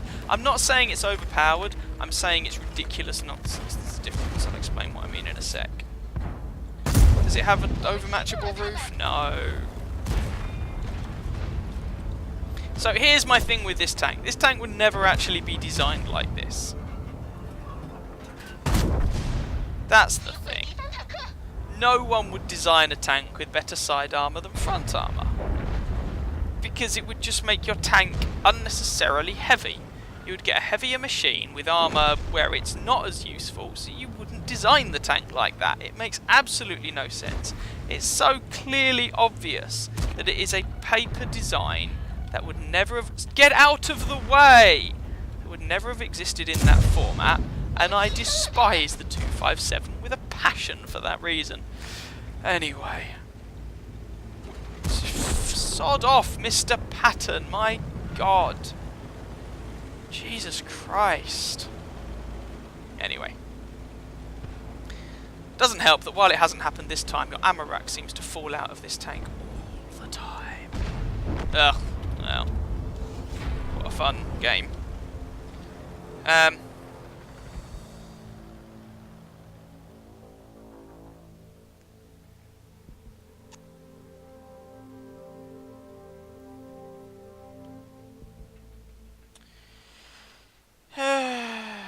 Right, T26E3 is a tier 7 premium. Yes, it's just been released. It was uninspiring in the extreme. Never mind. The shot on the Type 4 could have penned if I'd not bothered aiming as much. Yeah, so this thing, I don't like it. Well, I haven't played it, I don't own it, I don't plan to buy it, don't really see why I would. Need another tier 7 tank. Is it decent? Meh. It's imagine a T20 with, I think it's a slightly worse gun but slightly better armour or something. It gets higher penetration than the T20, but it gets terrible DPM and worse accuracy. The armour on the front is okay, but not great. Meh.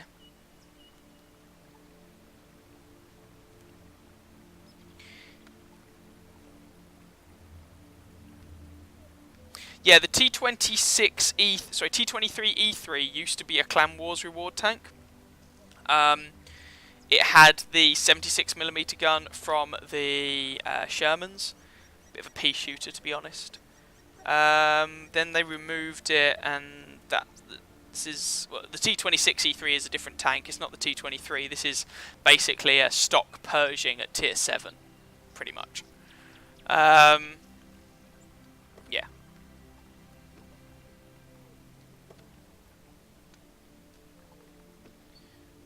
Okay, I've got a crew in this already, so E25 was the next request. Yeah, comparing it to the T20, I would say just different. The gun's arguably worse, the armour's a bit better, the mobility's worse. The gun's better in some ways, to be fair. Okay, the gun, 6 to 1 half dozen the other, the armour's better, the mobility's worse. I don't like the T20, so I don't see why I would buy that, so it's not for me, but it might be for you. See you later, British Train Channel. You need to shoot the 257 a little higher in the side. This is the thing. When you're aiming for weak spots on the side of a mobile tier 9 heavy tank with 244 pen, sorry, that in my opinion means that the tank is just designed in an idiotic fashion. I hate the 257 and everything it represents. I'm not saying it's overpowered, sorry, I just hate it. Right, so this is the E25, tier 7 German premium tank destroyer. You can't get it anymore, and apart from occasionally when Wargaming break that and just put it back on sale. Yeah, a lot of people considered, and some still consider this tank to be OP. I'm not sure if it was overpowered, but I certainly don't think it is now. Bad? No. Overpowered? Also no. It's limited. It's very good at shooting lightly armoured tanks from a distance. The end. They are its strengths. At Type 64 you're not going to spot anything from there. God's sake. Okay, and the AMX crops up. It is pretty sneaky, which is nice.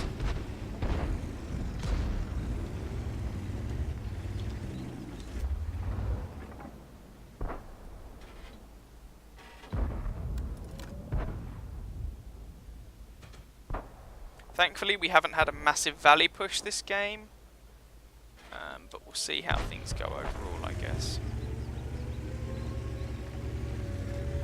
Here we go. VK suiciding? I don't really know what he thinks he's going to achieve, but never mind.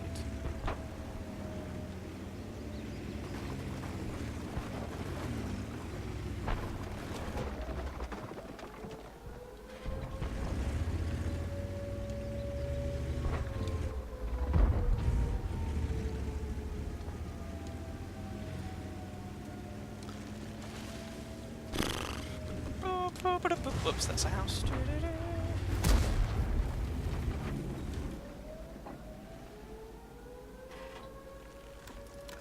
Yay, another rock I can't shoot past. And the AMX is behind the other rock.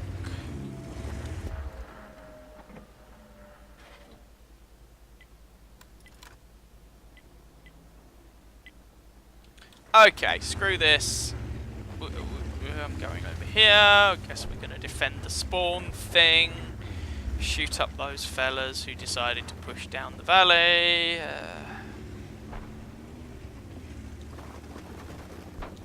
because we don't appear to be achieving a great deal much else at the moment.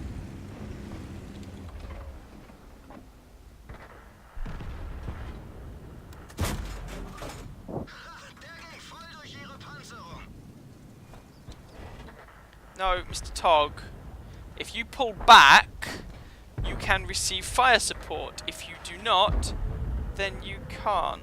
Would you like fire support? Guessing you would.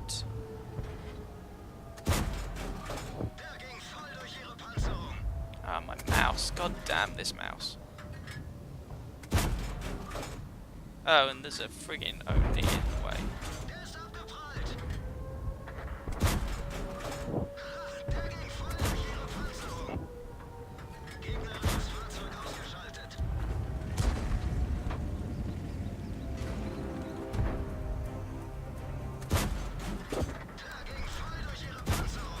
There we go. Oh, this team is just... Oh my god, okay.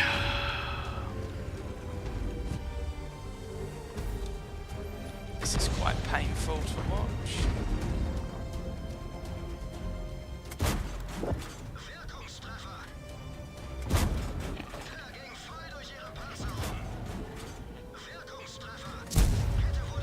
Damn, bounce that shot. And even if we kill all these, they're capping anyway. So this is really friggin' awkward. Oh, and that was artillery. Fantastic. And that was artillery again, but without sound effects this time.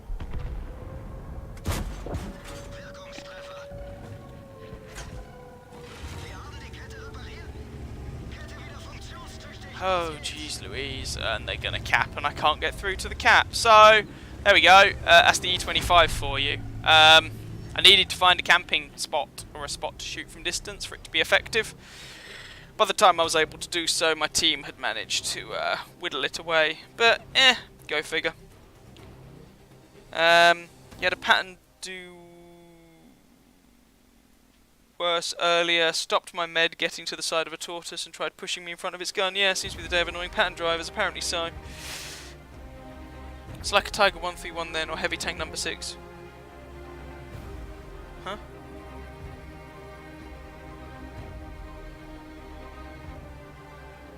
Like a reverse IS-3.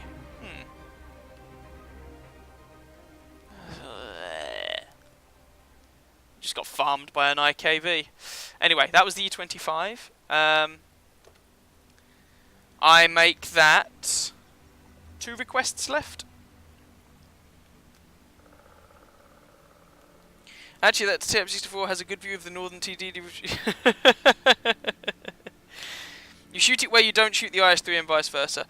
Yeah, it's not... Okay, again. The reason why the 257 annoys me is because no one in their right mind would ever have designed a tank with this armor configuration in the real world. Which means that this tank is very obviously just a machine wargaming knocked together to fill a space in the tech tree. The end. That's why it annoys me. It's because it doesn't feel believable. That's why it annoys me. Not because, like, yeah, anyway.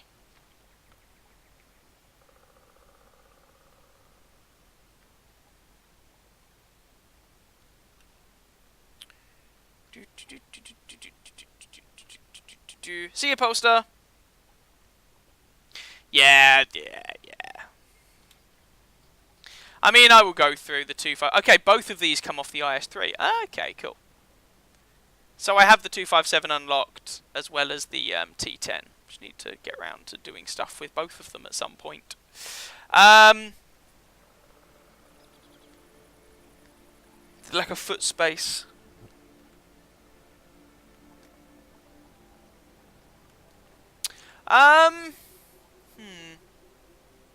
The E25 is far less believable. Size, speed, roof, etc. Okay, so here's the difference. And this is, obviously, this is going to come largely down to an opinion on my part. So please don't take this as, this is the gospel according to Chip and you must all agree with it or anything. Here is my opinion. I can imagine the situation where someone sits down and a bureau designs a small, mobile, low-profile tank destroyer. I can imagine that situation. Yes, you're right, in as much as you have, I mean, if this is a 75mm gun, the gun breech would take up this much. With like the 4 crew as well, you wouldn't actually have the space for the gun to be quick loading. It wouldn't be. It would actually be slower to load because it's cramped. I take your point in that regard. But I can at least imagine a situation where people sit down and design a tank like this, even if it doesn't have the exact properties. I can't imagine a situation where a group of people sit down and design a tank where the side armour is better than the front. That doesn't make any sense at all. So, yeah. The other thing is, I mean, with the E25, I wouldn't be surprised if it ever gets a HD model one day, if it gets a bit bigger. Well, I say I wouldn't be surprised. I wouldn't be surprised from a realism perspective that they got the model a bit small, like the FV304 that got larger. Then again, with the FV4202, they redid the model and ballsed it up, so who knows. But that would be an indirect nerf to the tank, so I think they're actually skirting the issue and they're not going to bring out a HD model of the tank, but I could be wrong.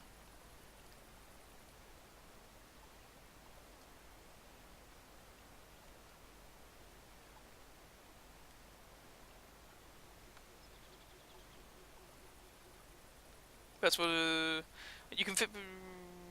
Chaffee has the turret. That's true. Side armor. Okay, you're right. The side armor doesn't have a isn't raw thickness wise thicker. No, that is true. It is made up by apparently weirdly spaced side armor and all that nonsense. But the design decision that leads to the side armor of the tank being effectively that good doesn't make sense. If you can make the side armor of your tank that much better, it would make more sense to put that armor on the front of the tank, not the sides. By everything that I understand.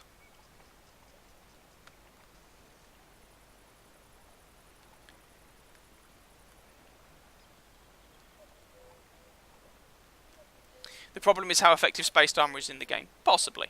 Possibly. Right, are there any more requests? I said there were going to be 2 more request slots. So I am going to play a game in something. Screw it. In the 251, whilst people think of one more request. 87, that was quick, cool. 87.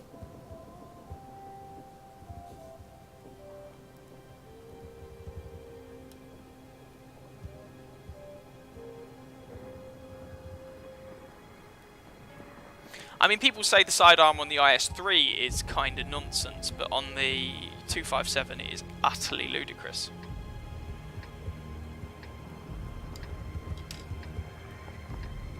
It just, to me, the 257 doesn't feel like a tank. It feels like a collection of game mechanics that have been painted to look like a tank, if that makes sense. Whereas, you know, I don't know, this, it feels like a tank, yeah, obviously within the confines of this game, and this game is not meant to be completely realistic, clearly. Yeah, I rebought the 87 for acing purposes. I do own the Tortoise, but I rebought the 87 to ace it. I ground through all that when they were switching it, the 257, sorry. Switching the Death Star out for the I say I own the Tortoise, I don't mean that, I own the Badger. Well, there's bunch spots. See if anyone can pick up any damage for it. We got any artillery? No. The one time I'd like artillery, god damn it. And the enemy T-10 managed to drown themselves. Woohoo! Cool. Sweet. And there goes the T-54 Lutwit.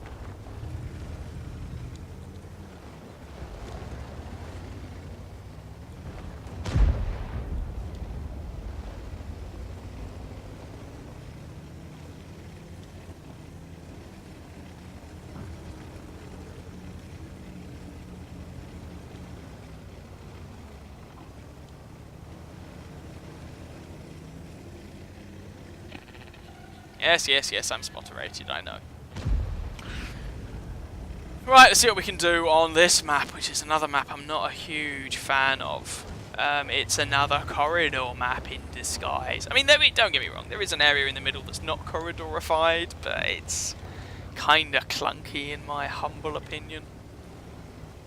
But, you know, your mileage may vary and that's absolutely fine.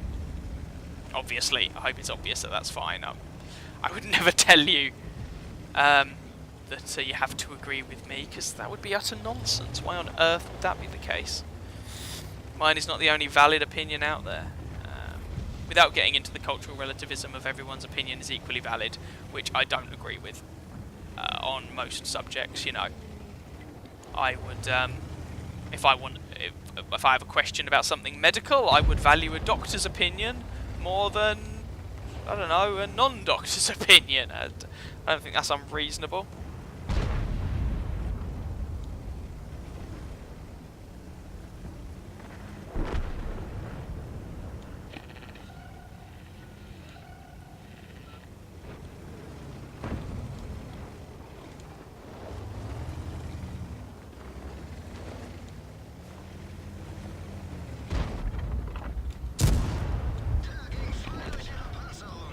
Hey, I was able to help kill the T-30. Woohoo! I did a thing!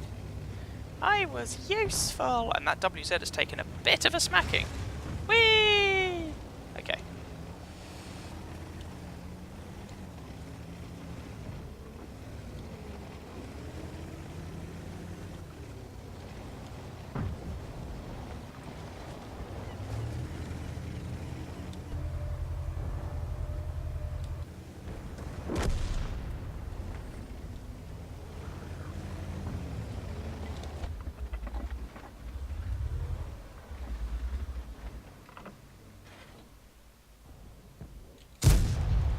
Ugh.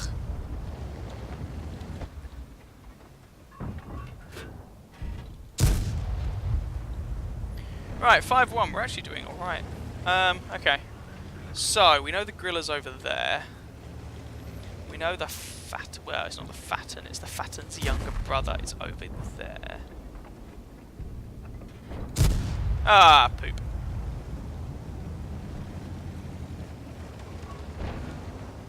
Right, well, let's give them something to worry about. Dr. Sayers, Dr. Sayers, do do do do. Dr. Sayers, Dr. Sayers, do do do do. Bum, bum, bum, bum, bum, bum, bum, bum, bum, bum. Oh. One day this gun will hit something and it will make me happy. Yay! I hit a thing. I missed. Well, I hit the thing once. It was good.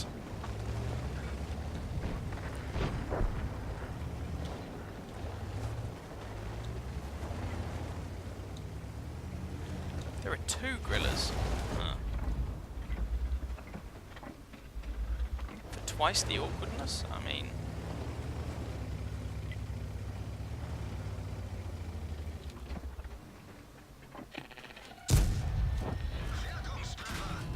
Ow, I was using that face. Oh dear. Oh, really? Just as I repair my turret, which means I'm dead. Oh, I really wish Wargaming would fix their damn game. Never mind.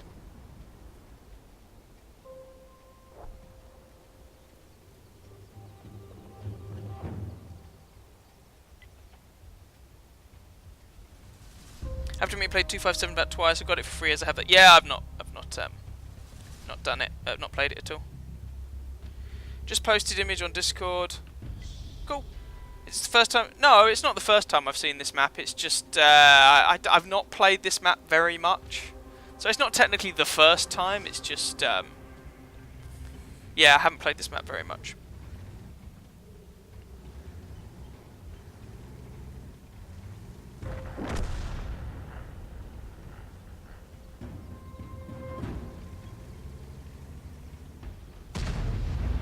Oh, you meant the enemy T10. Ah, fair enough. Super Conqueror's firing HE for some reason.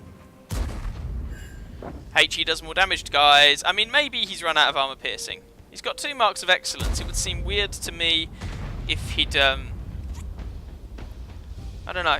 But then I find that, you know, people make a big fuss about the RU-251 and the British Hesh and all this fancy HE with high penetration. I must admit, it's all a bit... It's still not the best ammo choice the vast majority of the time. It's kind of gimmicky. The fact that this guy's packing this much HE, I think, is a bit questionable. Let's put it that way. You saw a lot of people drown there in training rooms on test servers thinking it was solid ice. Yeah, I have actually drowned somewhere on this map once myself, but that was me being careless and I wasn't really paying attention to where I was going, so I've no one else to blame except myself. Right, we win. Yay, that was a really underwhelming game. Hesh for Stritzwang because it auto-bounces AP. Sure. For him, yeah, because he doesn't have heat. Sure.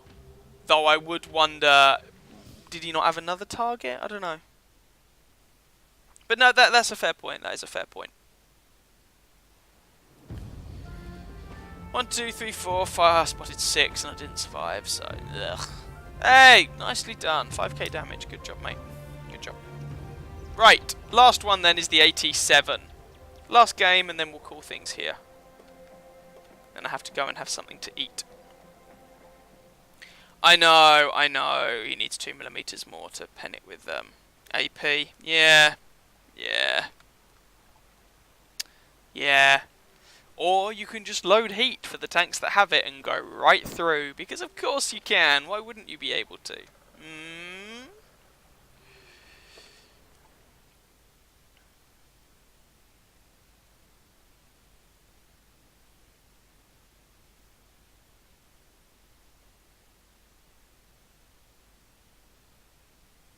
Oh, crikey.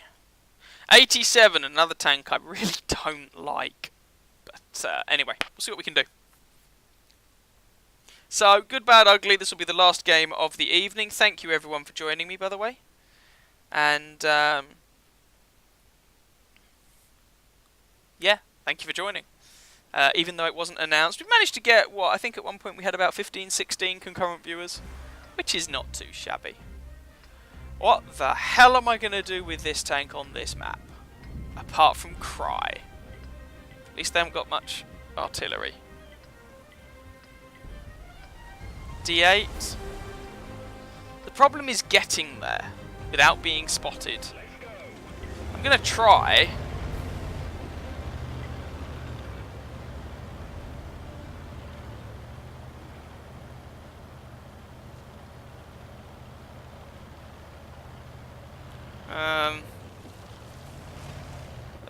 This thing is just so awkward. And then of course there's the AT-15 at tier 8, which has been buffed, I know. But when I played it, it was terrible. You guys will remember the pain and the torture. Oh god, it was like pulling teeth.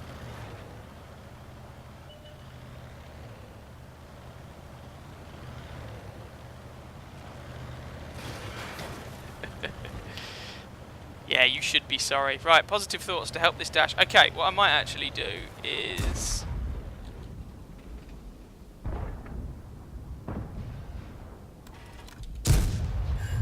Yep. Yay. Super accurate gun. I take his tracks out. Woohoo.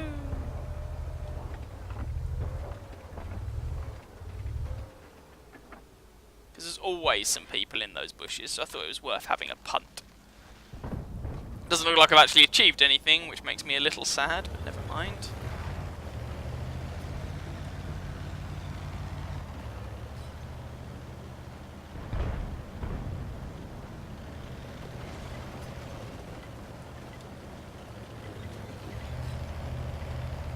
Are we going to try this? Yeah, we'll give it a go. What's the worst that could happen? Depends how intelligent this T-28 plays, or am I wasting my time? I'm wasting my time, screw it.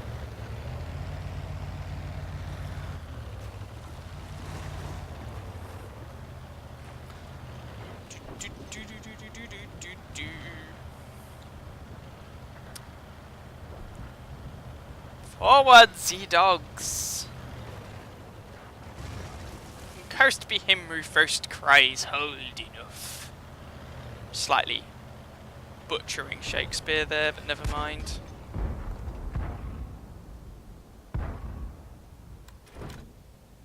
We couldn't even scratch them. Of course, you didn't even scratch them. Try a shot into the lower plate, probably didn't work.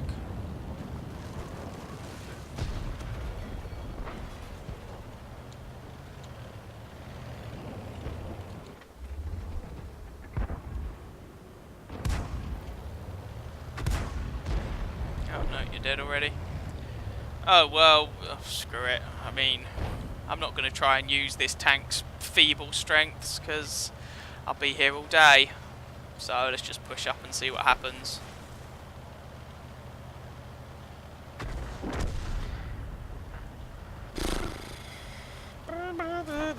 Yeah. I would rather play the Tonk. Oh no, he's dead. Cool.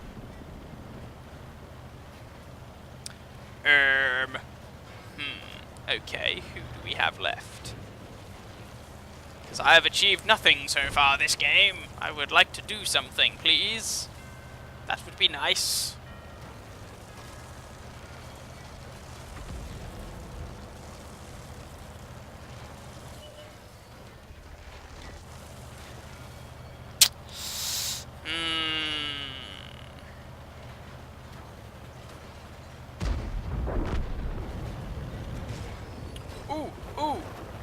Give me 2 minutes and I might be able to shoot a Jagdpanther. Oh no, I'm spotted. Whatever shall I do? At this point, I don't care. Oh, he's behind a rock. Is the IS-2 behind a rock as well? Yep, so no shots on them. Okay, so people were asking about earlier on what tank destroyer line would I recommend. I do not recommend this line. I think you're seeing the reason why right here.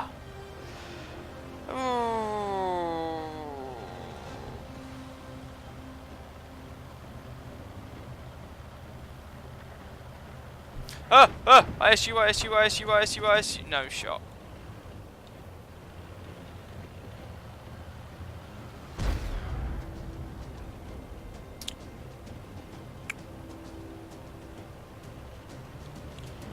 Stridsvagn!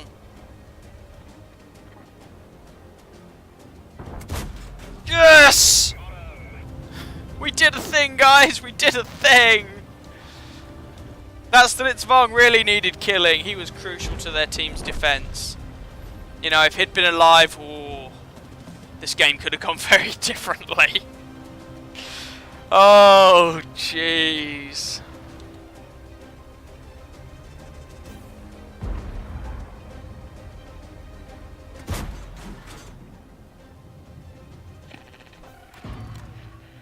Don't care if I'm spotted. You're dead.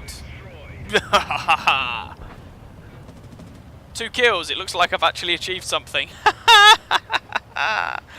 Oh dear. I would suggest someone play the Imperial March, but that would imply that this is intimidating in any way, shape or form. Oh, there we go. Over. God. Oh, Christ. They're fun on city maps.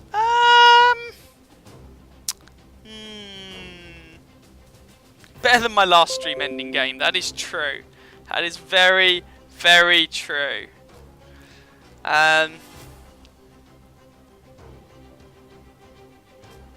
Yes, they are better on city maps, but I would still say you have to think to yourself when this eventually loads up.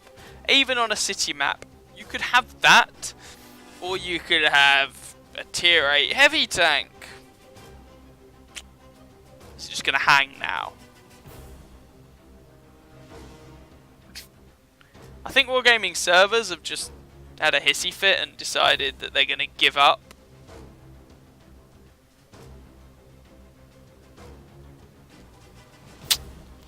So, that's a thing. Okay. Let's assume that Wargaming servers have died and that we will not be able to see the results for this one because it's taking a wee while. So, with all that said and done, call the stream there. Thank you very much everyone for tuning in. I know this one wasn't planned. I will try and do one more on this coming Sunday. And I don't know, it might be Dark Souls, it might be tanks. If it's tanks, I'll probably do some platoons if people are up for it. If it's Dark Souls, I'll probably suck out terribly. Well, that's applicable to both games, obviously. But, you know, it is what it is. So, thank you very much for joining. And I will catch you later on in videos and streams and whatnot. I hope you guys vaguely enjoyed. I will put out a Final Fantasy video later this week, and then there will also be a World of Tanks video. It might be a review, or it might be some gameplay, not quite sure. If it's a review, it'll probably be Batch at 12T, but we'll see how it goes. Either way, thank you guys for tuning in, and I hope you have a lot of fun. Those of you who are enjoying the summer holidays, enjoy your last week or so of them summer holidays before school restarts. If you're going to university, then I guess enjoy a little bit longer until university starts, and I wish you the very best of luck, and I hope you enjoy it. And I will catch you guys later on. Ciao, ciao!